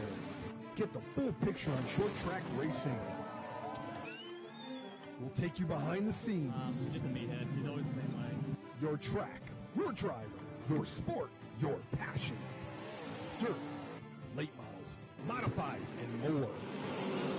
Race highlights, recaps, interviews, and thousands of on-demand videos. Speed 51 Network, short track racers' home for the best video coverage. Race fans, it's time to kick off the 2019 race season as the past Super Late models roar into Dillon Motor Speedway on Saturday afternoon, February 23rd, for the 14th annual Winter Meltdown 200. Catch past champions Ben Rowe, Derek Griffith, and Matt Craig, along with North America's top short track stars. Compete for 200 green flag laps, plus the action for the challengers and mini stocks. It's the past National Championship Series in the Winter Meltdown 200, heading to Dillon Motor Speedway on Saturday afternoon, February 23rd at 2 p.m. For more information, go to ProAllStarSeries.com. The secret is, it's quicker. Chris Ferguson will take the chips home. He'll win it. PFC Brakes. More championships than any other. From late models to modifieds on pavement and dirt. With at-track service like no other.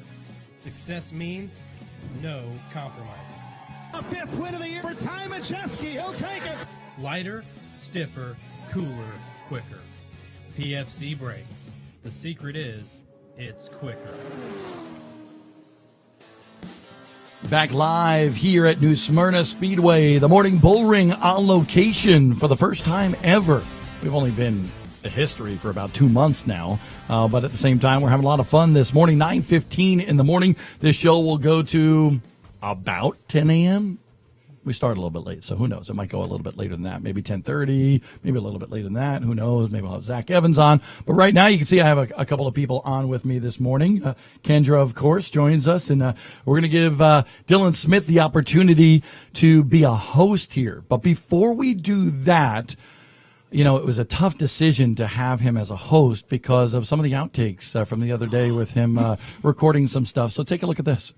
talked to 4 drivers about tire conservation and what the key points of tonight were going to be. All right. Series East, and Pro Series. I'm not sure what to do with my hands. And NASCAR. All right, here we go. Ready? And they have their Ready? 175. God damn it. Ace practice. I feel so. Everything ended up fine. For their nap. Here at New Smyrna, 75 laps. Damn. We're here at New Smyrna. We're here. We're here at New Smyrna Speedway for the World Series of Asphalt Stock Car Racing. We've seen everything from bombers to supers, and tonight it's time for the NASCAR K&N Pro Series to take center stage. We talked to some of the fastest drivers from practice earlier today. See what they have to say about it.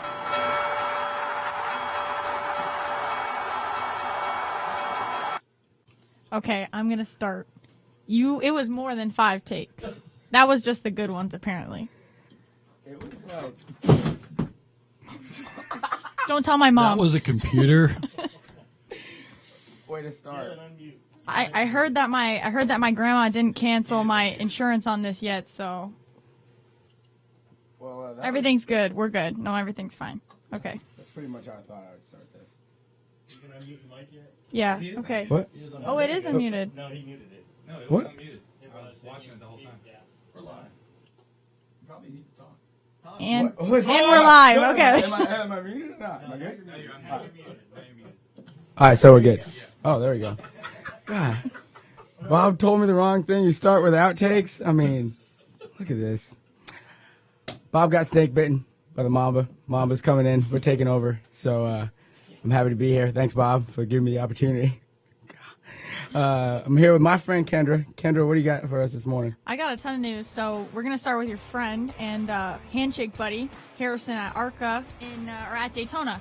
So super popular name in our short track scene, and he's on the list of the up and comers in big time racing now. So this time last year we saw him just fall short of that K&N win here at New Smyrna to That Todd one hurt. Gilliland. Yep. And then this time they switched roles and Harrison beat out Todd at the ARCA race in an exciting 1-lap overtime dash to the checkered. So this was Burton's first ever start at Daytona, and it marks the start of a great season for Harrison, who's going to be running a ton of different series and cars this year. Yeah, I was at Bronson Speedway during the end of that race, and I'm up in the booth, and I'm so excited. We saw Brandon McReynolds. He was making a run with Todd Gilliland there at the end, and Harrison was able to hold everybody off, so that was pretty good.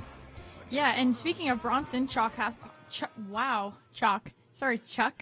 Chucky. Chuck won at Bronson this weekend over Matt Hirschman, and that was their kickoff to Speed Weeks 50, and they actually premiere for the World Series at New Smyrna tonight after the K&N race. Yeah, that was a great race. I mean, Jimmy Blewett, he was putting the pressure on Chuck early on, and then Hirschman there got by Jimmy with a late race caution, and he couldn't get him either. So Chucky really laid it down all night. And we know we heard the Deegan versus Brooks battle. So during our first night during the first night of the World Series here, the Pro Late Model race had a great battle between second and third. I thought it was a great race. So that was cool. And then after the race, things got a little bit chippy on Twitter. And second place finisher Haley Deegan tweeted about the race winner having a larger chip than the competition. But Ricky Brooks rebutted through a Speed 51 release saying that his motor package was actually legal by rules. It's just hasn't shown that kind of dominance here yet. So he removed 200 RPM from his chip and set him back to a 6,800 chip. So he was legal by rules. It's just kind of they've never seen that dominance here. Yeah, I think Bob really hit the nail on the head when he said when you put a good driver in a good combination, you can really see what happens. So, obviously no one ever saw that kind of dominance out of that package until you got a good driver in Miller. So that's what happens sometimes. There you go. And Griffith and Quapple, we had Quapple on this morning, and they were the headliners of the opening night in the super late models. They put on a great show, had a great run, and they had a great 34 laps. And then coming to the white flag, there was a little bit of aggression between the two. Derek wanted that last spot, so the last corner. Before the checkered, he went in on it, and they made contact, and then it was just a really aggressive racing incident. I don't know. I didn't really see the whole thing, but it looked like everyone was sliding, and Derek really wanted that spot. So, I mean, it was for the win. What are we doing here? If we're not out here trying to win races, and I don't know what we're trying to do. So I thought it was a good move, a good racing move, hard racing, and just happens like that. So only one person can win. So exactly, and if I didn't see it, but I'm gonna go watch it on Speed 51 Video Network, reactions, video, all that stuff. Did you see the wreck, or are you gonna watch it too? No, I did watch it. I watched it multiple times because you can keep watching it and watching it and watching it on Speed 51 Network, so it's pretty good. Exactly, there you go. And Anthony Sergi actually came from third, held off the leader or the people behind him for the last 2 laps, and he won the opening night too. Yeah, local guy. Yeah. The local team, so that's pretty cool. Yeah, and that's all I have for now. So I'll be back with a lot of modified stuff, so make sure Connor's watching. All right, we're going to break. See you guys later.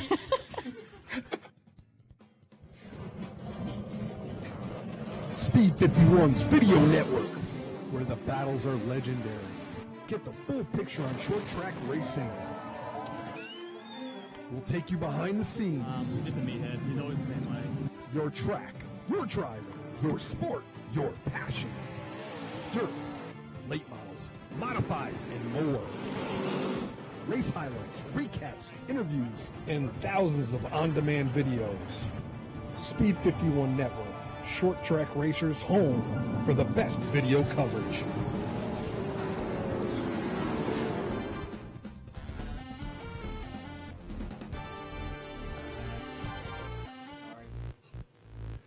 Back live on the Morning Bullring here on Speed 51, presented by the Online Racing School Seminar. That's March 9th and March 10th up in Wisconsin. Going to be a very good seminar to learn a lot about all sorts of racing technology, from Legends cars to late models and more.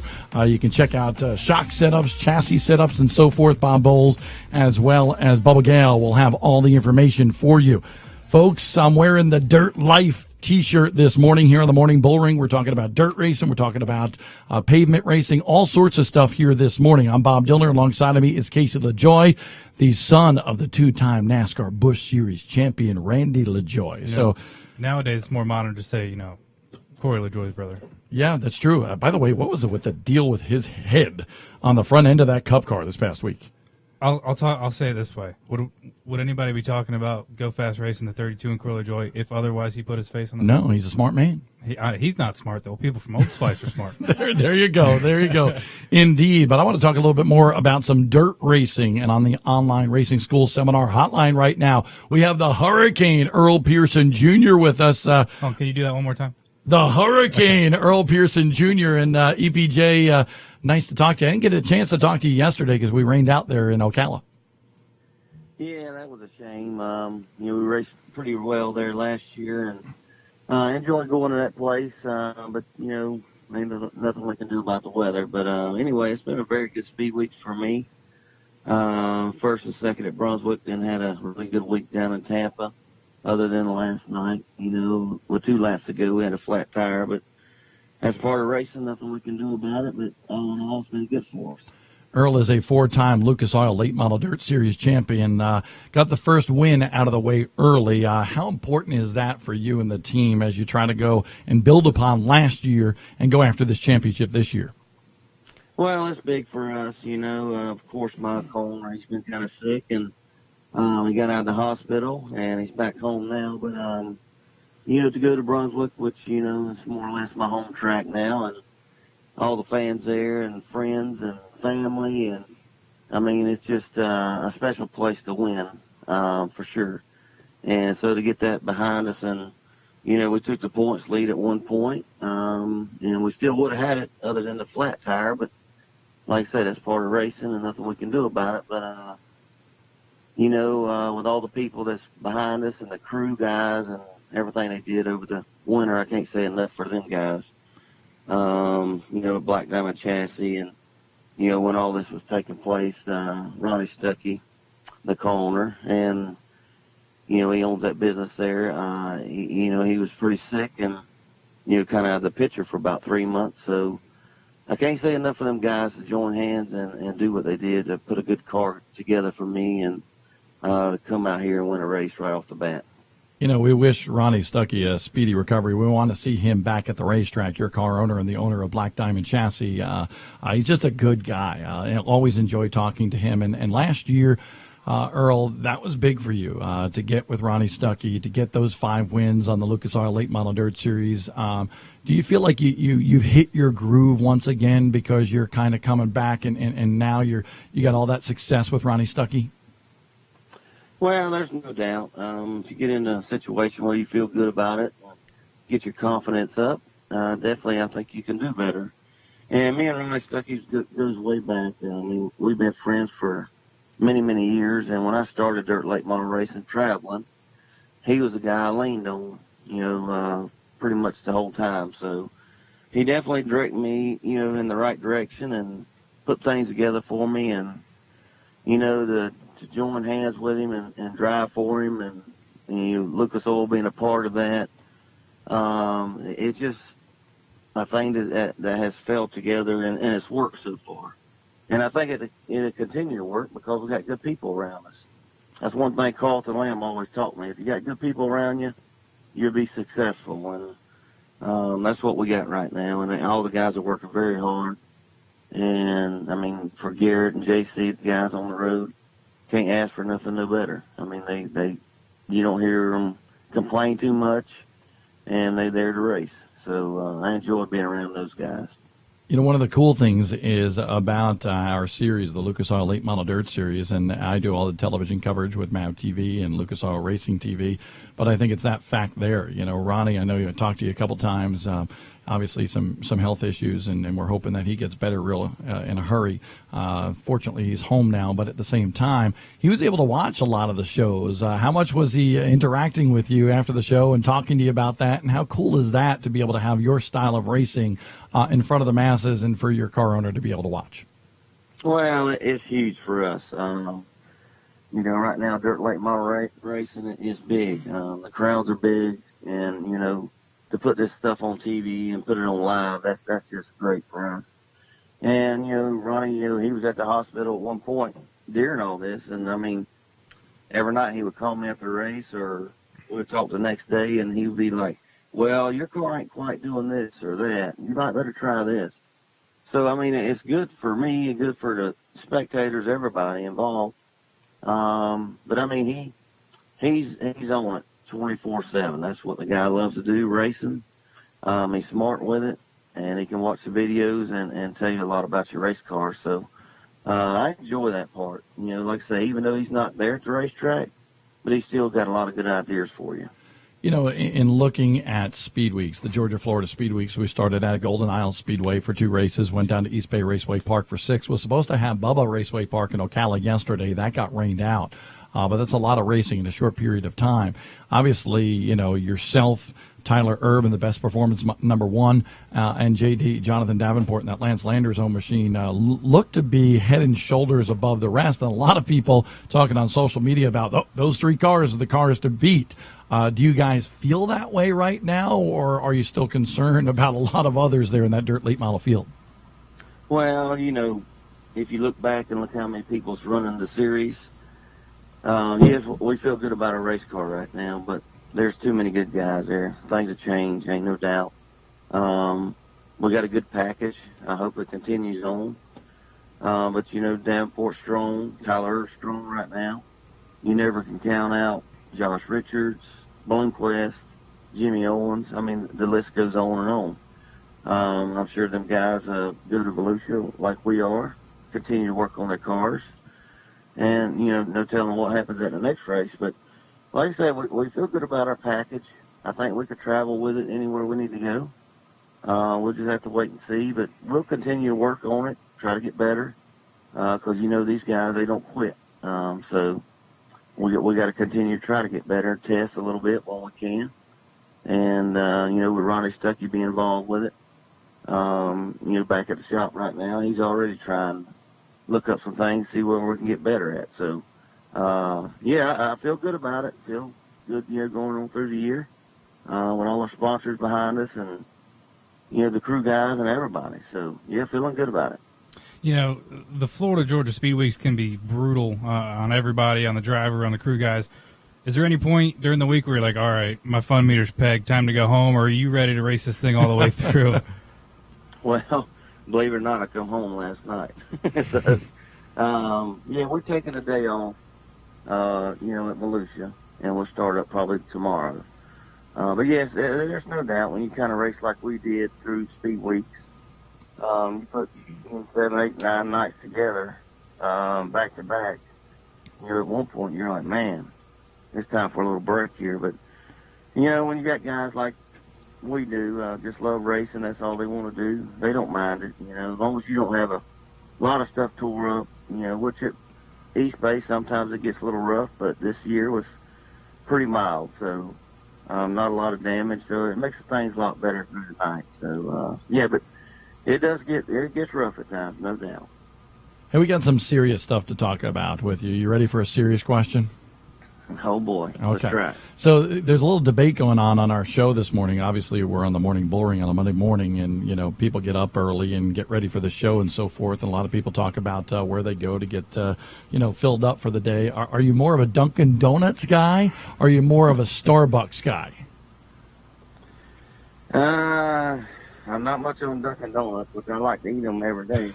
I'm already too fat, so I can't do that. So, I do drink a little bit of Starbucks, but we got a hometown little restaurant here I go to, but Starbucks is pretty good. Anytime I'm traveling at the airports or whatever, Starbucks is the place I'll be. You must be hanging out with Jen Ashley a little bit, because Jen, and our producer for the Lucas Oil Late Model Dirt Series on MAV TV, is a huge, Starbucks fan. So you must have been hanging out with her a little bit. Yeah. Well, she always keeping us straight anyway. So yes, she is. You're talking to a good old country boy. Best part of waking up is putting Folgers in your cup, man. Absolutely. Oh, that's awesome. That's awesome. So what do you think about going this week at Volusia? Just give us a little preview of what you think's in store there, because obviously, from my perspective, I'm going to be rooting for the Lucas boys over there this week. Well, it's going to be tough. There's no doubt. There's a lot of cars there, I'm sure. Usually that place is pretty tough because it's so fast early, and it's tough to race during the heat race, but, it slows down during the feature. So you can race on it, but I hear they got new clay on it, so I really don't know a lot about it right now. But usually years previous, it's so fast, it makes it tough. But the big thing is, it's getting this way every week. It's all about qualifying and heat racing right now. Because the competition level is so big, you only got 10 laps in the heat race to pass whoever you need to pass. So sometimes that gets tough, but critical on qualifying and heat racing right now. Well, EPJ, we appreciate you coming on the morning Bullring. I know we got you up early this morning, but buddy, it'll be fun watching you and seeing you again at Atomic in about a month. That'd be great. I'm going to go get me some coffee. You got it. Go get yourself some coffee right now. Drink some for me, please. Okay. Earl Pearson Jr. on the online racing school hotline here. And what are we looking at there, Zach? You can show me. Phone drop. What? Oh, yeah. Phone drop count. Yeah. I haven't done it with the camera on me, though. So Kendra's she takes the cake. Yeah, well, I've heard it drop a few times here today. So by the end of the day, we think Casey LeJoy is going to have to get a new phone here by virtue of his prowess on the morning Bullring. If nobody sees it, then it didn't happen. Guess who we're going to talk to coming up? I don't know who we're going to talk to. Haley Deegan. Haley Deegan going to lead the field to the green flag of the K&N Pro Series East race tonight at New Smyrna Speedway. She's coming up next on the morning Bullring. The Alabama 200 is underway from Montgomery. Buckle up, y'all. The Pro Late models return to action. March 1st and 2nd, Montgomery Motor Speedway hosts the 55th Alabama 200. Pro Late models. We've got thrills for all age groups. Montgomery Motor Speedway. 3-car spin over in turn number 4. Now it's 4 cars. Front of the field, the track is blocked. Non-stop entertainment. 55th Alabama 200, March 1st and 2nd. Don't miss it. Hey race fans, download the new Speed51.com app today. Breaking news, feature stories, the Unfiltered podcast, live race coverage, schedules, and more right at your fingertips. Download it today on iTunes and the Google Play Store.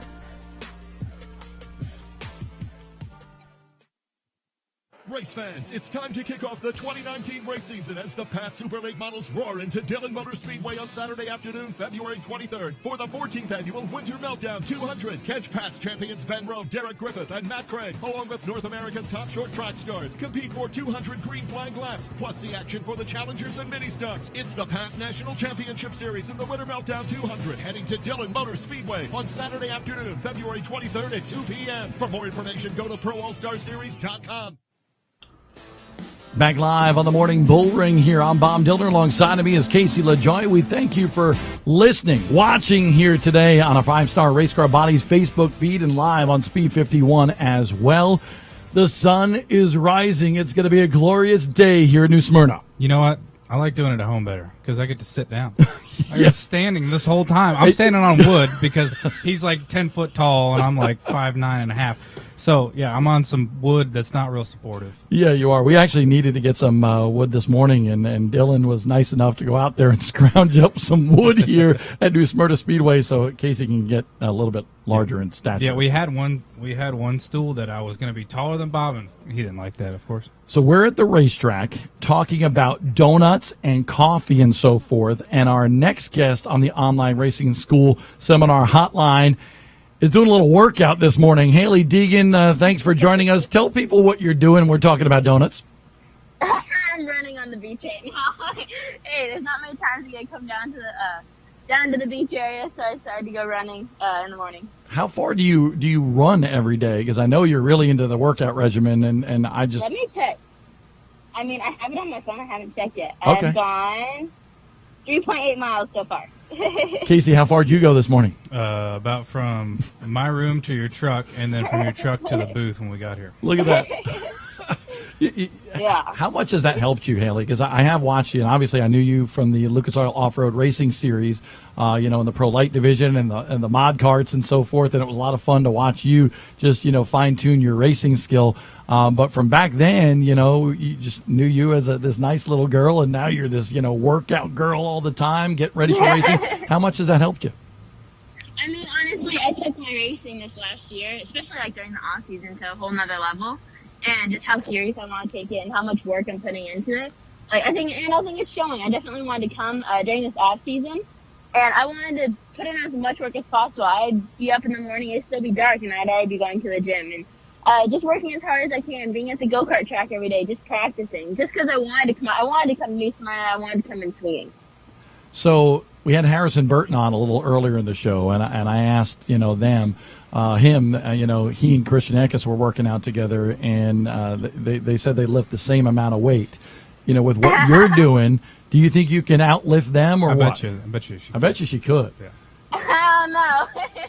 I'm not a big lifter. I like running. I like cardio type stuff. Racing, I feel like it's not much about, strength. It's not like a ton of strength. I feel like it's a lot of cardio more so because you're staying in the car for so many hours and it's so hot in there. That's why I like running. I feel like it's the best thing that works for me.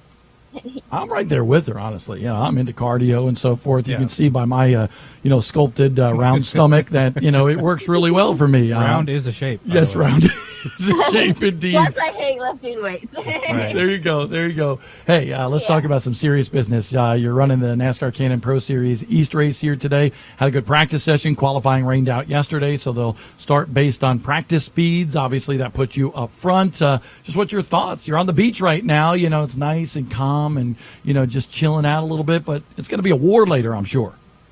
Oh, tell me about it. I know. It's already going on in my head, all the possibilities that could happen during the race. What's going to happen? It's crazy. I mean, I felt like I was really ready last night. I wanted to get in the car. I wanted to race. And the track would have been on the looser side, and I think we would have been good.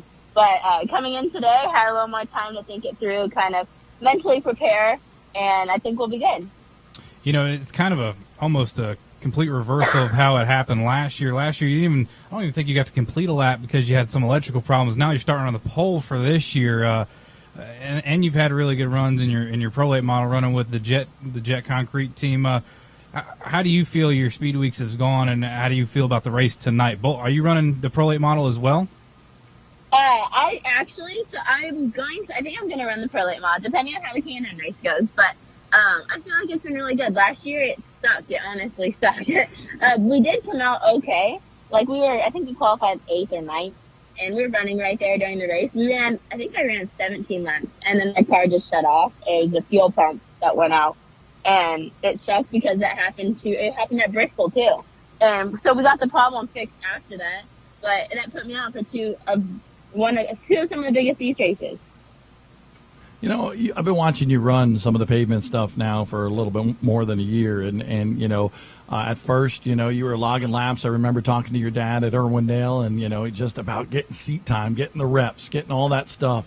You know, what do you think? What turned the switch for you? Because all of a sudden you've gotten good, okay? And I'm not saying that you were bad before, but you were learning. So, you know, what changed for you in learning this aspect of driving, especially coming from the dirt side on the off-road stuff? You know, what has made you better? Yeah, I totally agree. Like, I wasn't the best, and I'm still not. And I think there's still a lot more room for improvement. And I think I knew I could do it and get better. I think I just needed time. I needed experience. I just don't have experience. That's the thing. Like, I'm a dirt racer. I'm an off-road truck racer. That's what I was good at. And making the transition, it's like throwing someone in an off-road truck. You think they're going to win their first season? Probably not. Like, my money's on probably not, okay? And I think it just, like, I have to go out there and race against these guys that have been racing for years and years and just have so much experience on pavement that I'm expected to, within a year, be just at their level. Hey, green racetrack today too. That's something that definitely throws you for a loop. And I honestly haven't even looked at the schedule. Do you get any track time prior? And if not, you know, what's that going to be like? You think for you? Yeah, no, I'm not going to have any track time before, so I think everyone's on the same base, so no one gets track time, so we should be good. And I think that there is a late model practice before the K&N race, but I don't think I'm going to do it just because I don't want to mess me up in the K&N car, because they do drive differently. Like, even though same track, not much different in speed time, they do drive differently, though. So I'm going to probably race K&N car. Well, I for sure am going to race K&N car. And then I'm probably going to do the late model race after. You know, we've been doing a lot of these in-depth questions with a lot of our guests this morning. We've had Earl Pearson Jr. on from the Dirt Late Model ranks. He's a 4-time champion. Harrison Burton, Doug Kobe, 5-time NASCAR Wheel and Modified Tour champion. And we got a really serious question for you, too. Are you ready, Haley? I'm ready. Okay. Well, listen. Last night, I understand you went to Waffle House with your driver's uniform on. What was that about? Oh, man. Okay, everyone I think knows that, like, I'll wear my suit. Like, I don't know. I don't want to go put on, like, jeans and, like, a t-shirt. I like wearing my suit. It's comfortable. And there's the only drag clothes I had. My clothes got all wet sitting in the rain. So I just rocked my race suit around. And I was expecting just to go back to the hotel and, you know, like, go to bed, whatever it takes her to go to bed. And all of a sudden, like, we passed this Waffle House, and my mom, she was like, let's go to Waffle House. We've never been there before, and they only have it on the East Coast. So, and my first reaction was like, ew, no, it's not good there. I was like, you know what, screw it, let's go. So now we know why you're running on the beach this morning. You got to run off that Waffle House. Yeah, what did you have last night? Waffles. Okay. You got to get the All-Star. You got to get the All-Star. The best waffles I've had in my entire life. It tasted like premium Eggo waffles. It is so true. Yeah. Waffle Houses, I always get the All-Star breakfast, which is little eggs, little bacon, little home fries, and a waffle. Yeah. It's like way too much food, but you know, at the same time, that's a great experience, though. You know, the funny thing is, Haley, you know, I remember talking to your dad and your mom out of those off-road events. When I come west, I'm always like, In-N-Out Burger, baby, I can't wait. So now you have your In-N-Out Burger, but east, and it's Waffle House, right? Exactly. In-N-Out, yeah. I think that's something. In-N-Out's like probably one of the best places to go for fast food on the West Coast. Absolutely. So what do you think your chances are today? I mean, obviously you got some, you know, good competition here today. Who do you think is going to be toughest out here from what you saw in that practice session? Man, I think honestly, there's a lot of fast guys that are really close to our time, like really, really close. But I think the one I'm worried about the most is Brandon McReynolds behind me. I think because he just has so much experience, and it makes me a little nervous because he knows he can get a car, he knows what he needs out of a car and stuff like that. He has more experience than me, which it's definitely, we'll see what happens.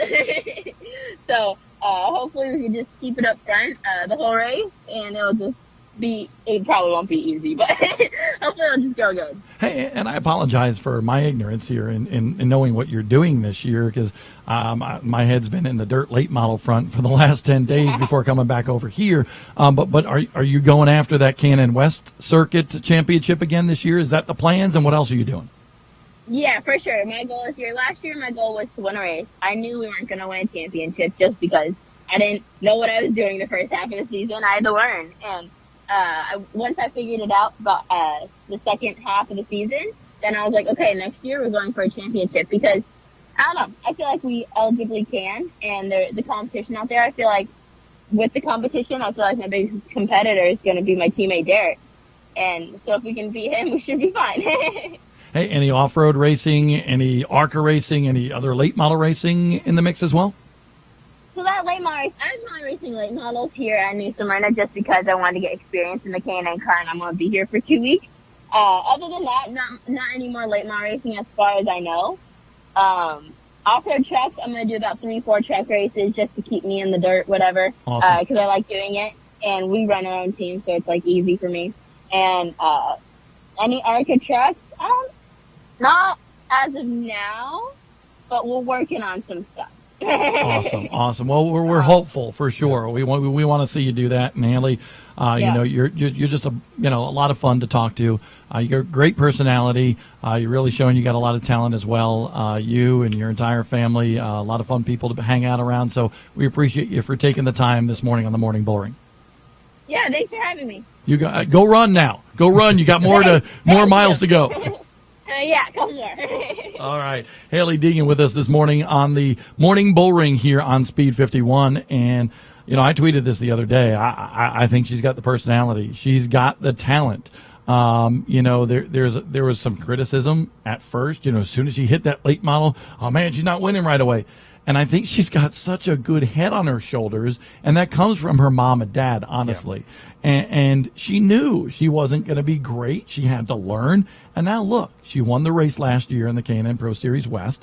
And now, she comes right out here, contends for a pro late model win, and, had a good practice yesterday. She's going to contend for this race win here tonight at New Smyrna. It's been 365 days since I saw her race last. I didn't see her race at all after, New Smyrna last year.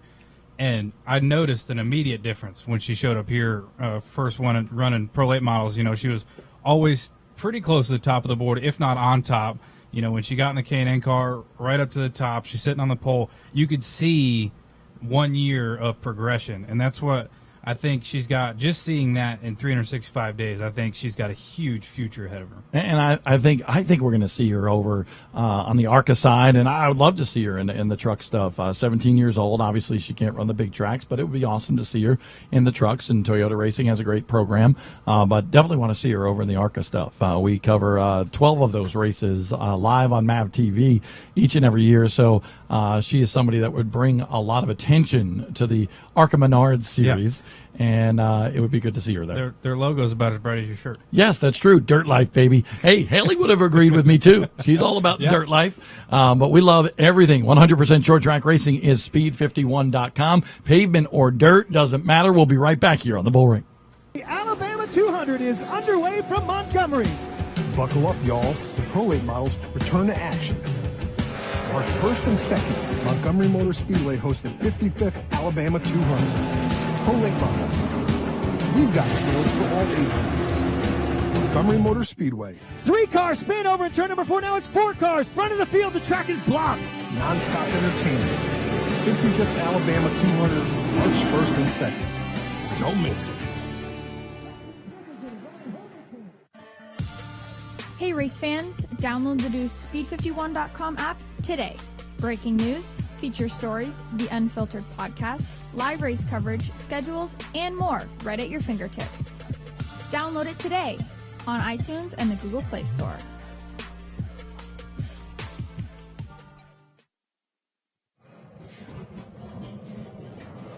Speed 51's video network, where the battles are legendary. Get the full picture on short track racing. We'll take you behind the scenes. He's just a meathead. He's always the same way. Your track, your driver, your sport, your passion. Dirt, late model. models, modifieds, and more. Race highlights, recaps, interviews, and thousands of on-demand videos. Speed 51 Network, short track racers' home for the best video coverage.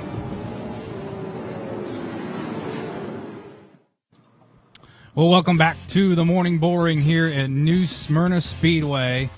Just about 20 minutes away from New Smyrna Beach, here with Dylan Smith, the Mamba. The Mamba, back in the house. Unmute. The Mamba. I told you this. Listen, it's day one, bud. Day one.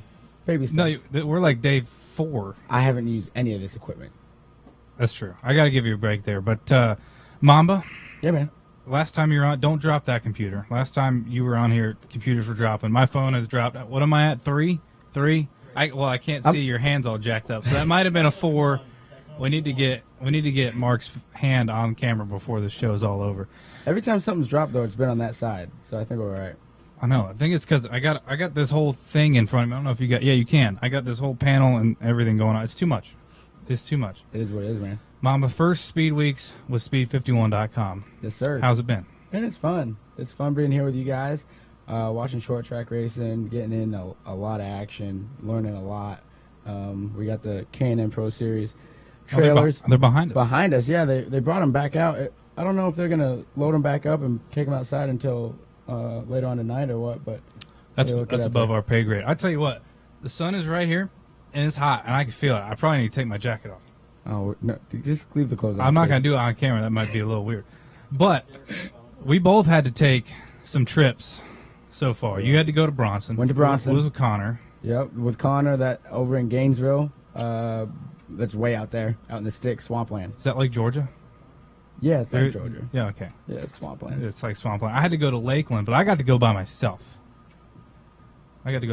So, well, at least I had Connor to be kind of there with me.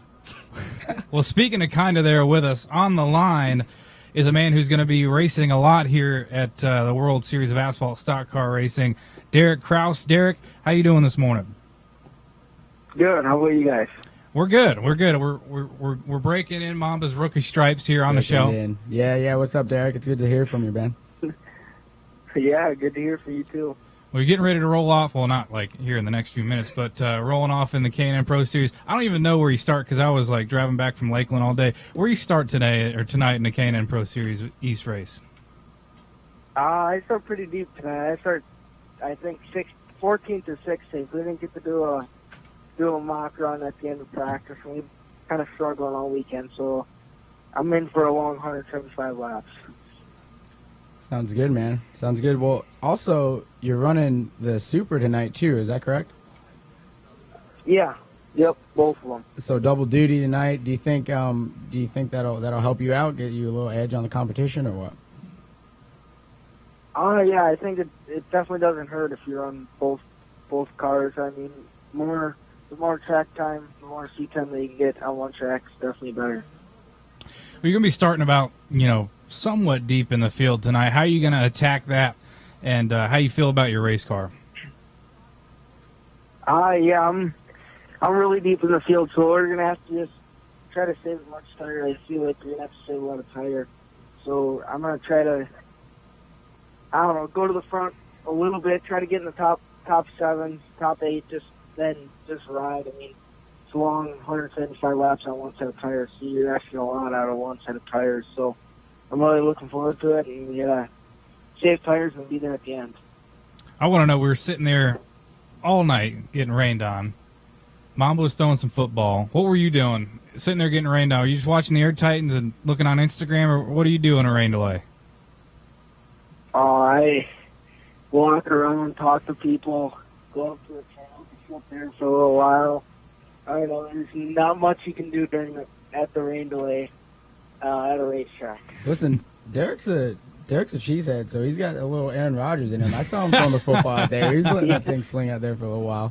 Derek, it's been really cold up in Wisconsin. It must be nice to be down in this Sunshine State, huh?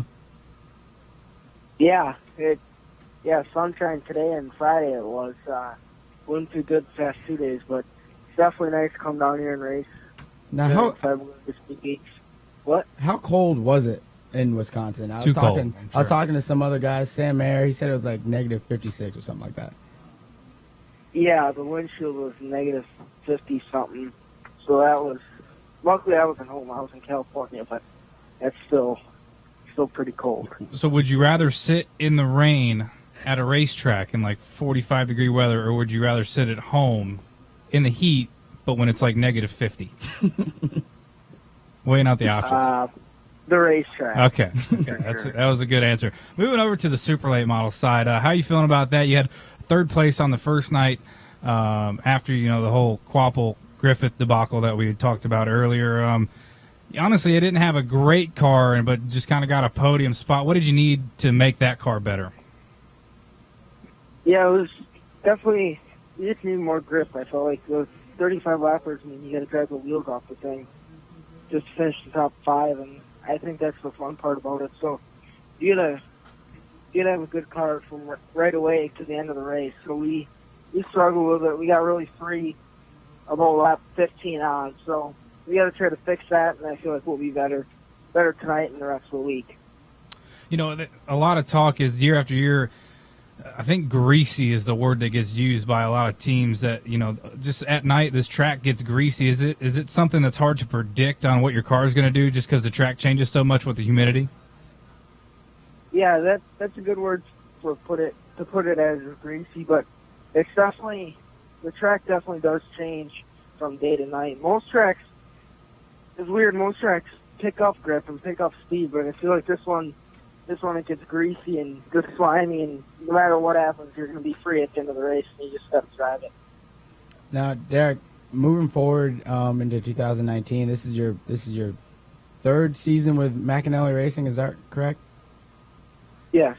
So, obviously you had 4 wins last year, had a good campaign, going after the championship again this year. What else you got coming down the pipe for 2019?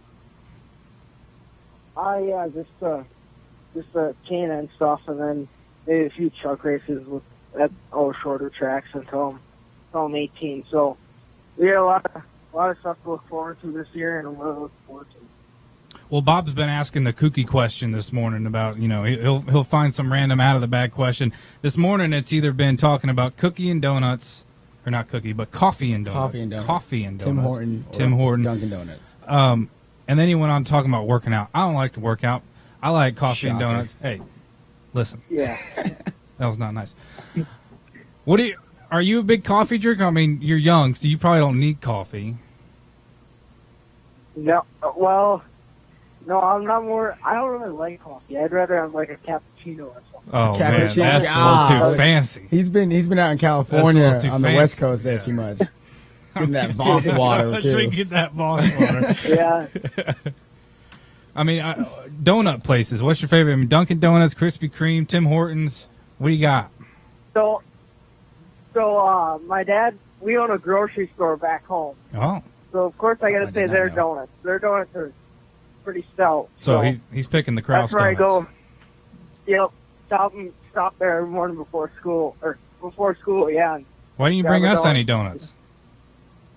Hey, we're in Florida. That's back home. Listen, the real question is, did you bring any cheese curds? That's the real That question. is a That's great really question. what we Yeah. want. That is a great question. Yeah, we definitely have cheese curds. We're from Wisconsin. Just So- stop down by the trailer and have yourself something.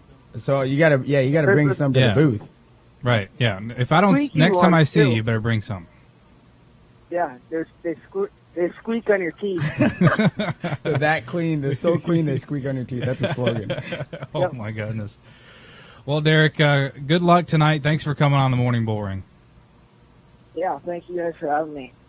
That's Derek Kraus running the number 16. 16. I was going to say 19. I got a little flipped over Yeah, there. that's 16. teammate Haley Deegan in the number 19. Starting deep in the field tonight for the NASCAR K&N Pro E Series race. Mama, what do you expect to see from that race? Man, it's going to be really interesting talking to guys like Brandon McReynolds, who's been driving these cars for a little while. He's been on both tires. So he said, you haven't really seen a big difference, but they don't know. They've never been on Right. these generals for this long a time without changing tires. So it should be interesting. Green track, we'll see. Well, Mama doesn't know. I don't know. One thing I do know is we're going to go to break here, and when we come back, I think our boss man's coming back. I'm not sure what's going on with Putting the the show. big guy back on. We're into overtime, and stick by. Well, overtime for me is it's 9:30, but now this is normal time. Whatever. We're going to go to break. We'll be right back on the Morning Bullring. Race fans, it's time to kick off the 2019 race season as the past Super Late models roar into Dillon Motor Speedway on Saturday afternoon, February 23rd, for the 14th annual Winter Meltdown 200. Catch past champions Ben Rowe, Derek Griffith, and Matt Craig, along with North America's top short track stars. Compete for 200 green flag laps, plus the action for the challengers and mini stocks. It's the past National Championship Series in the Winter Meltdown 200, heading to Dillon Motor Speedway on Saturday afternoon, February 23rd at 2 p.m. For more information, go to ProAllStarSeries.com. The Alabama 200 is underway from Montgomery. Buckle up, y'all. The Pro Late models return to action. March 1st and 2nd, Montgomery Motor Speedway hosts the 55th Alabama 200. Pro Late models. We've got thrills for all age groups. Montgomery Motor Speedway. 3-car spin over at turn number 4. Now it's 4 cars. Front of the field, the track is blocked. Non-stop entertainment. 55th Alabama 200, March 1st and 2nd. Don't miss it. The secret is, it's quicker. Chris Ferguson will take the chips home. He'll win it. PFC Brakes. More championships than any other. From late models to modifieds on pavement and dirt. With at-track service like no other. Success means no compromises. A 5th win of the year for Ty Majeski. He'll take it. Lighter, stiffer, cooler, quicker. PFC Brakes. The secret is, it's quicker.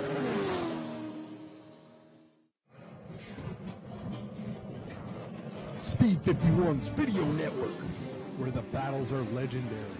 Get the full picture on short track racing.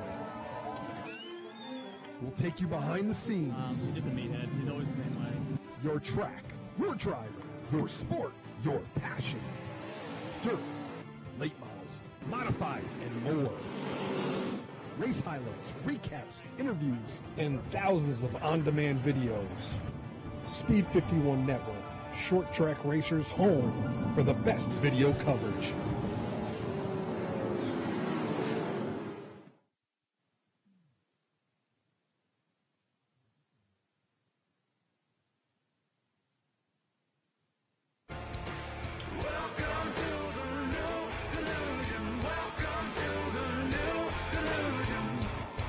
We are all delusional here on the Morning Bullring. I'm Bob Dillner. Case of the Joy has stepped aside. He needs his Starbucks coffee, so he stepped out. He's been complaining all morning that he's hungry, so he's gone. And I bring in Kendra. You're a lot better looking than Case of the Joy. Well, I mean. Yeah. Yeah. So I'm hungry too. So I want to talk about donuts and Oh. bagels. Or bagels. Bagels. Bagels. Yeah, bagels. Mark? How about that, Mark Keeler? Bagels. It's bagels. It's bagels, yeah. Bagels. Anyway. So what do you think? Dunkin', Starbucks? What do I Tim think? What do you Hortons? think? I've already answered the deal. Well, I always tell people that it's obviously Tim Hortons because I'm from Canada, but Yep. only Eh? only the Tim Hortons in Canada are I good quality. I think they're good in Michigan, too. Well, that's like basically Canada. Yeah, so pretty much is.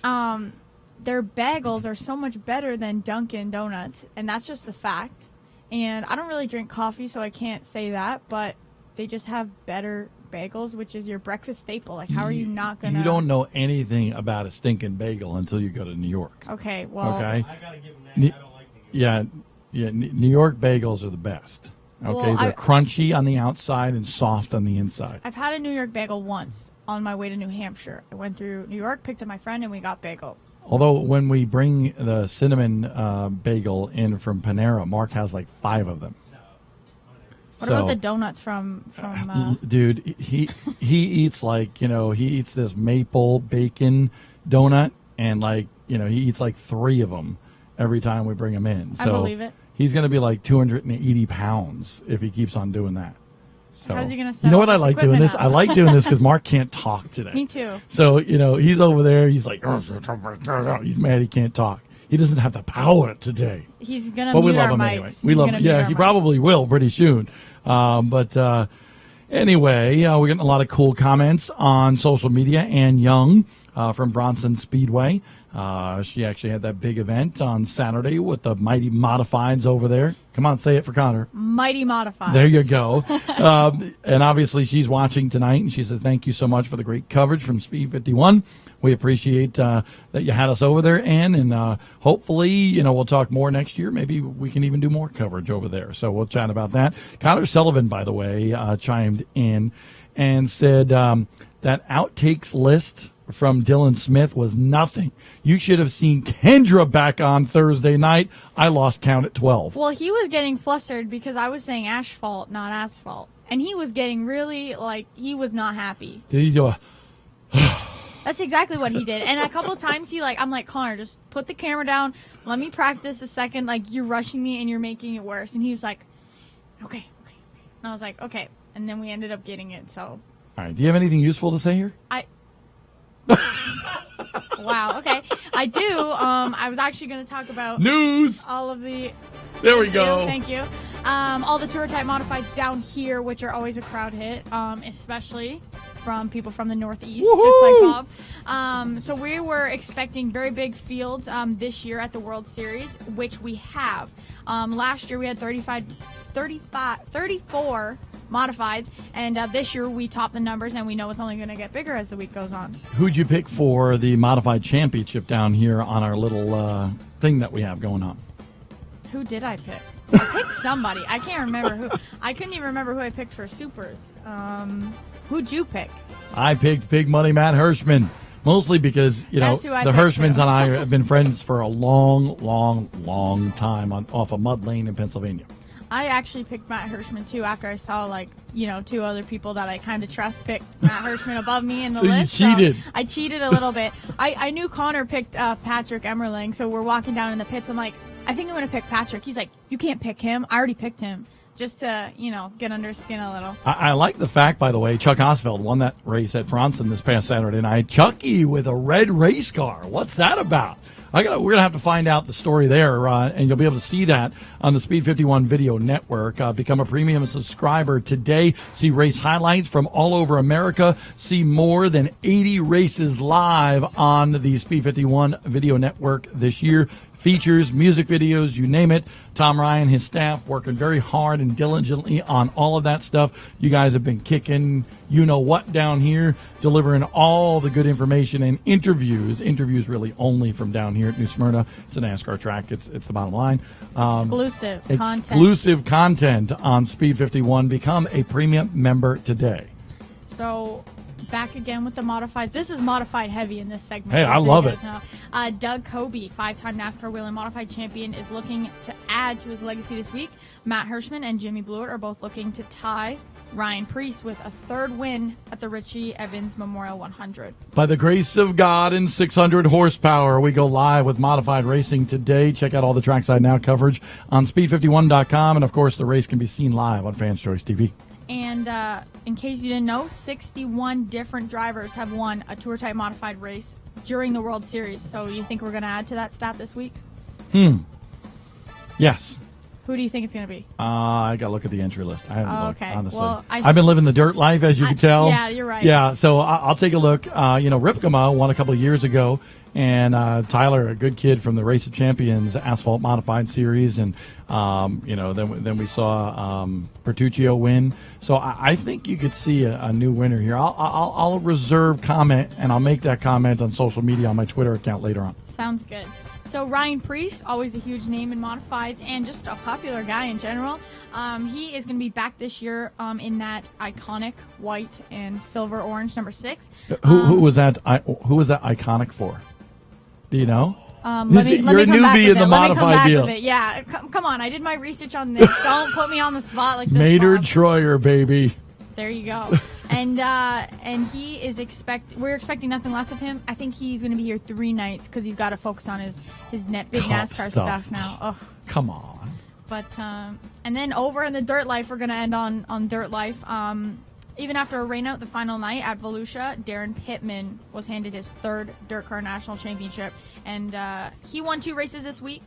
got the championship 28-point lead over Brad Sweet, and Brad Sweet and Shane Stewart also took home wins this week. And as you said earlier in the show, the UMP modified deal gets decided tonight. Nick Hoffman has like almost a full race lead, but it's basically a triple header of sorts tonight for the UMP modifieds at Volusia. We have the K&N East and a full card of racing here at New Smyrna. And later on in the week, Bubba Raceway Park, you're going to have the USAC National Sprint Car Series heading back to Ocala after they got rained out yesterday with the Lucas Oil Late Model Dirt Series. So plenty of racing going on, but you're staying put here at New Smyrna, aren't you? I am. This was an easy week. There's so much to talk about right now. You know, since this is the only opportunity for you to be live this week, and we do have Valentine's Day coming up. Do you want to say anything to the significant other there that might be watching? Okay, I'll shout out to my boyfriend, Danny Benedict, back home. Ontario NASCAR champion for Division 1. What's he running this year? He's going to run the APC Pro Late Model Series and defend his title at Sunset Speedway. That's pretty cool. Pretty cool. Is, yeah. You're going to be racing? Because last year you thought of retirement. I did. I almost did because I want to do this. I want to do more of this. I'm going to do my hopefully maybe full season back at Sunset in my limited, and then I'm going to follow the APC Series with Speed 51. That's pretty awesome. Dylan, she's going back up north of the border. You're in, buddy. You're in. That's it. We're going to have Mamba on here. He can't replace me. Oh, how about that? Can't replace her. Well, we appreciate you coming on the show. Do we have anybody on the Online Racing School seminar hotline right now? Not yet? I know we're trying to get Chucky Hosfeld before we go off the air, so we'll work on that here in just a second. Casey LaJoy actually back in the building after getting some coffee, and Mark Keeler here. We'll be right back here in just a few moments. We got lots to talk about. We'll recap some of the stuff as well. Casey LaJoy will join us here on the morning Bullring. Wow. Bullring. I got a Bullring. B that stung my lip. Anyway, we'll be right back. Race fans, it's time to kick off the 2019 race season as the past Super Late models roar into Dillon Motor Speedway on Saturday afternoon, February 23rd, for the 14th annual Winter Meltdown 200. Catch past champions Ben Rowe, Derek Griffith, and Matt Craig, along with North America's top short track stars. Compete for 200 green flag laps, plus the action for the challengers and mini stocks. It's the past National Championship Series in the Winter Meltdown 200, heading to Dillon Motor Speedway on Saturday afternoon, February 23rd at 2 p.m. For more information, go to ProAllStarSeries.com. The Alabama 200 is underway from Montgomery. Buckle up, y'all. The Pro Late models return to action. March 1st and 2nd, Montgomery Motor Speedway hosts the 55th Alabama 200. Pro Late models. We've got deals for all age groups. Montgomery Motor Speedway. 3-car spin over in turn number 4. Now it's 4 cars. Front of the field, the track is blocked. Non-stop entertainment. 55th Alabama 200, March 1st and 2nd. Don't miss it. Hey race fans, download the new Speed51.com app today. Breaking news, feature stories, the unfiltered podcast, live race coverage, schedules, and more right at your fingertips. Download it today on iTunes and the Google Play Store.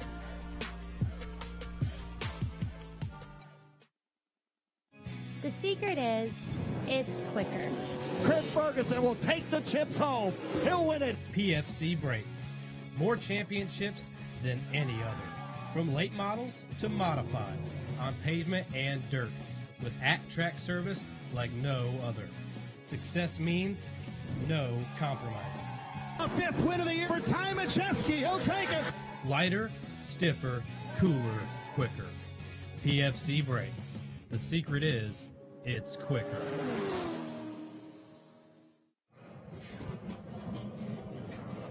Speed 51's video network, where the battles are legendary. Get the full picture on short track racing. We'll take you behind the scenes. He's just a meathead. He's always the same way. Your track, your driver, your sport, your passion. Dirt, late models, modifieds, and more. Race highlights, recaps, interviews, and thousands of on-demand videos. Speed 51 Network. Short track racers home for the best video coverage.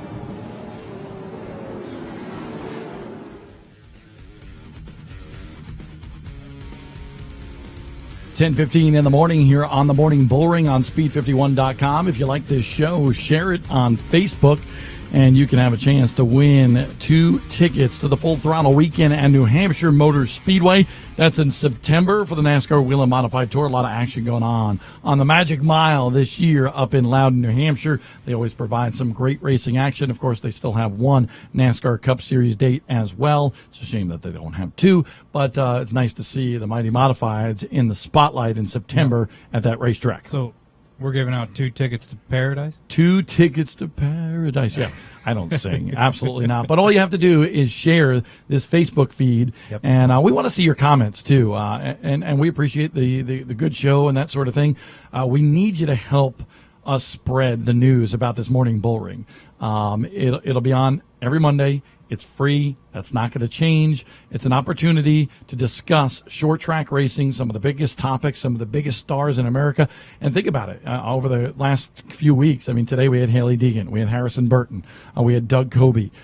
You think back to the most recent weeks, we've had Jonathan Davenport, Kenny Wallace, Bubba Pollard, Christopher Bell. We've had a lot of good people on here. Kyle Busch, yeah, I forgot about him. We've had a lot of people on this show, but also some of the grassroots racers too that we just absolutely love. Derek Kraus just came on. We've had Ross Bales from the Carolina Clash Series, and you know what's neat? Like Ben Watkins was just watching. He is a dirt late model driver from around the Carolinas, and he says, "Hey, your new show is awesome. Loving the great show, and hope to see you around the dirt tracks." Indeed, you will, Ben. Ben probably should have won the Fuel Racing Series championship, and there was an issue last year at one of the races, and he had some trouble and wasn't able to compete the rest of the year. Ben's a great guy, great racer. I don't know exactly what you're doing, Ben. Let us know. Maybe we'll do a story on it. Are you going back to Fuel? Are you going to Carolina Clash? Are you stepping up? What are you doing? Let us know. I think he just did that because he wants to come on the show. Hey, we'll bring you on, buddy.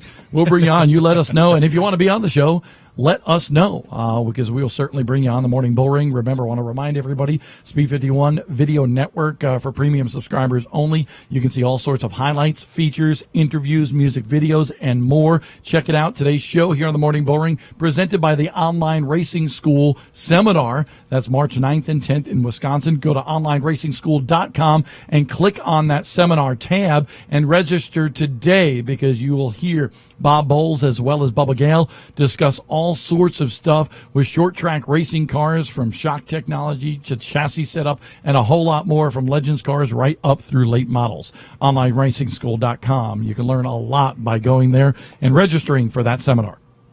That was a mouthful. I wasn't ready for you to stop. Well, thank you. I don't know. You didn't have it written down, just kind of remembered it. Yeah, you were going, and I was like, all right, he's good. By the way, Carson Jenkins asked, what time will Fans Choice TV come on tonight? The answer is 7 o'clock when the K&N East race goes live.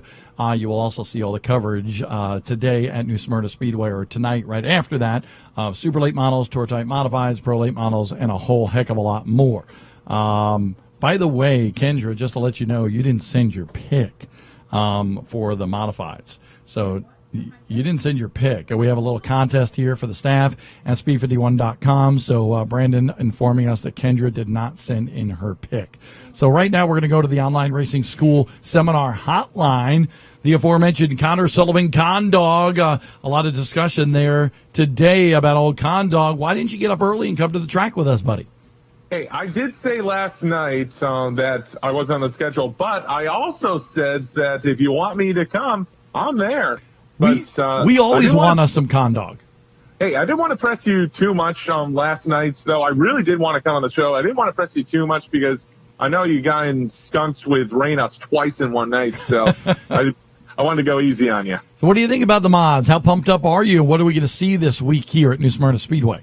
I am so pumped up for the mods. Again, we had a great warm-up on Saturday night out at Bronson Speedway. Nice field of race cars. Really a great race out there. Again, Chuck Hospital getting the win out there. But tell you what, he had some company up at the front. Even though he led all 50 laps, Matt Hirschman gave him a run for the money in the end. And Jimmy Blewett was on him late in the ring. And I'll tell you what, Jimmy Blewett, this is his first time together with the Bertuccio family racing their cars. And I talked to him after the night, and he was very, very confident. Well, probably the most confident I've seen him in a long time. And actually, a funny story about Blewett, and Dylan can tell you about this too, is that on the way back, you of course know the Wawa on Route 44 in New Smyrna.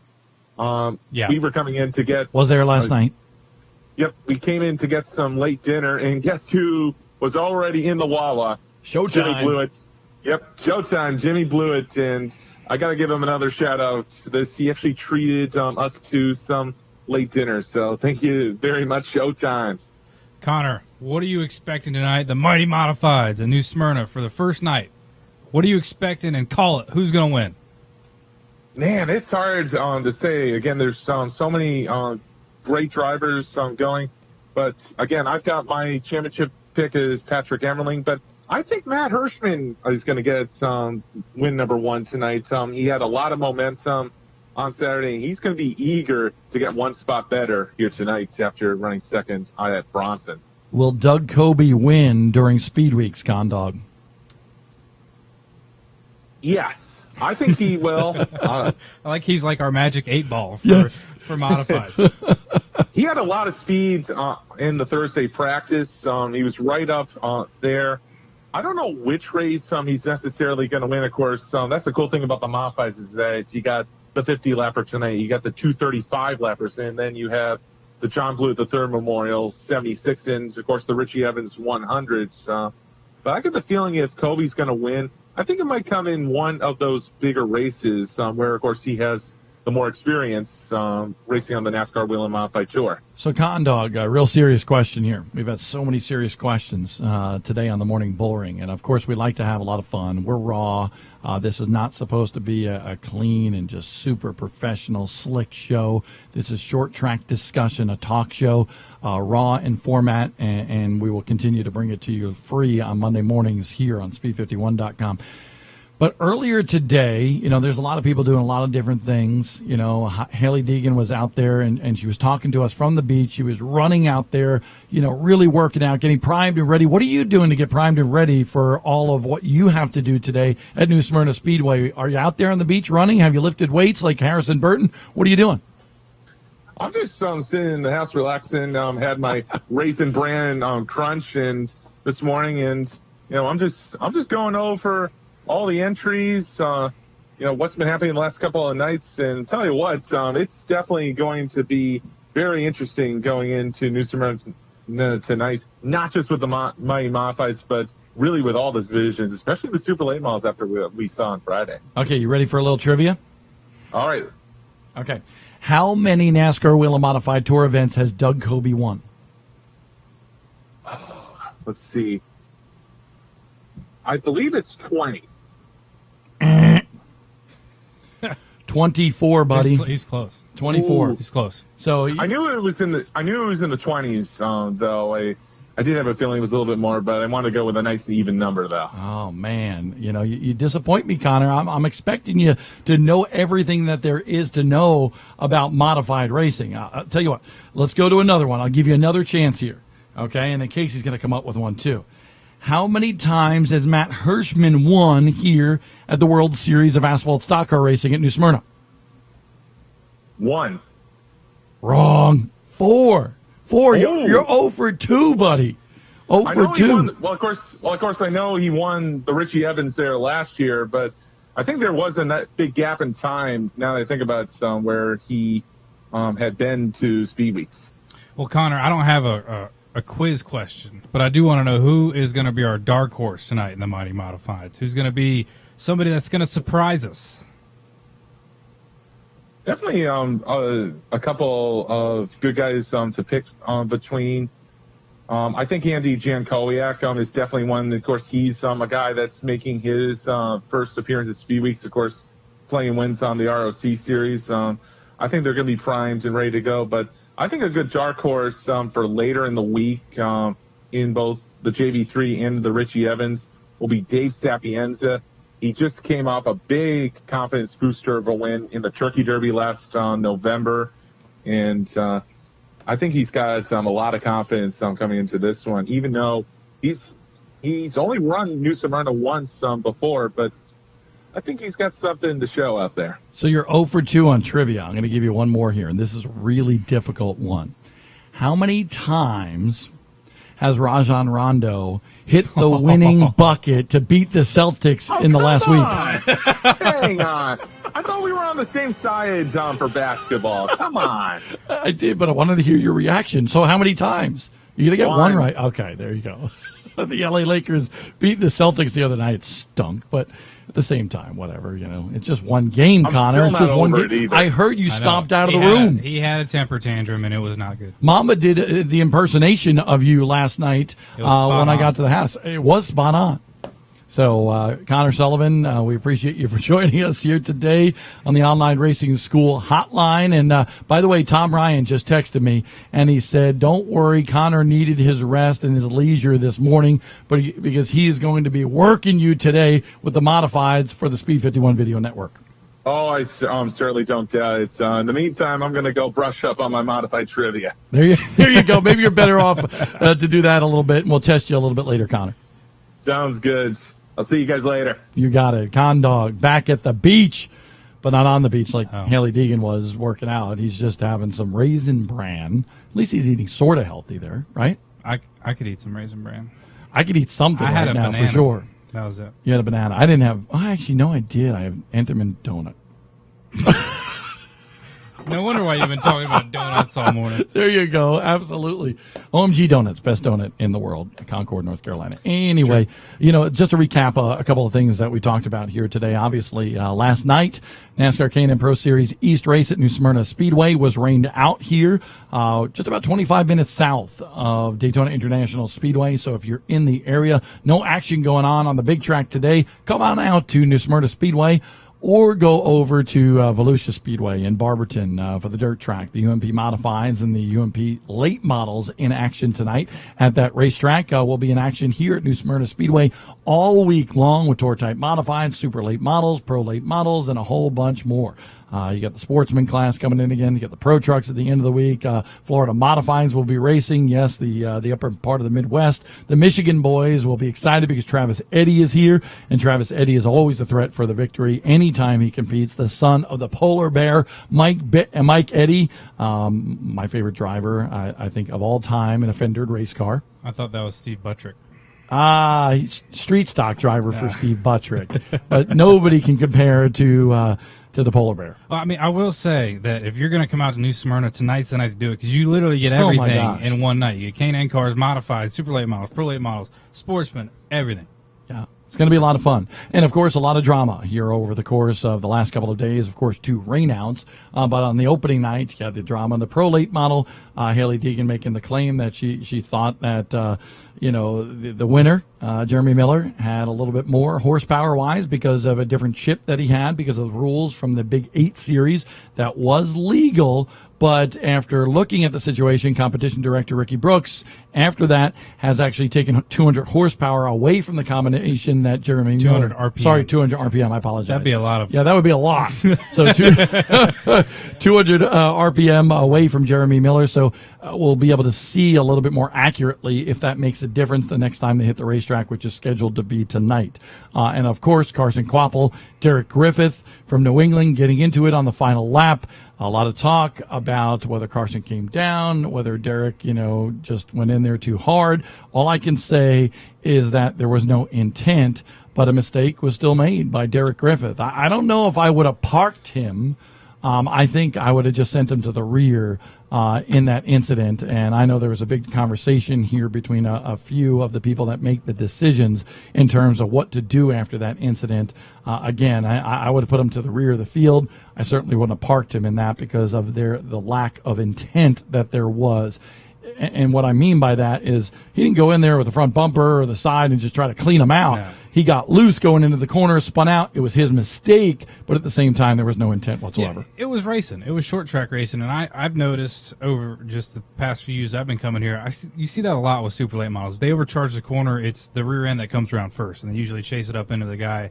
And, I mean, Derek was racing pretty hard. He got into him a little bit out of 2 because, Kvapil was struggling on corner exit. He got in, washed him up a little bit in 3 and 4, then did the same thing except a little bit worse on 1 and 2. So I could see where putting him, I about fell over because I'm standing on wood. I can see where, definitely putting him in the back was a good call because like Quapple said, he was driving over his head. But yeah, the black flag, that was a little too harsh, I think. It's racing.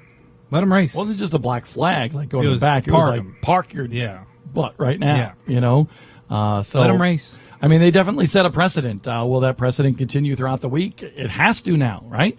Okay. Night number one, you make a call. You got to stick with it throughout the rest of the week. Definitely going to be interesting to watch here at New Smyrna Speedway.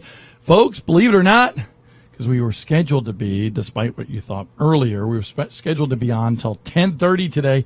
We are not going into overtime. We're going off the air right now. So for Tom Ryan, who did some of the graphics here today, and for Brandon Paul, who was taking care of a lot of the social media and so forth, Alec Jorgensen, Mamba, you got Melissa Straley, Kendra Adams, Casey LaJoy, Zach Evans, Mark Killer. I'm Bob Dillner. We say thank you for watching the Morning Bullring. We'll see you next Monday. It'll be back to the normal show next Monday, but it will begin at 7:30 a.m. We'll be back in Studio 51 from Concord, North Carolina. Come out and join us here at New Smyrna Speedway.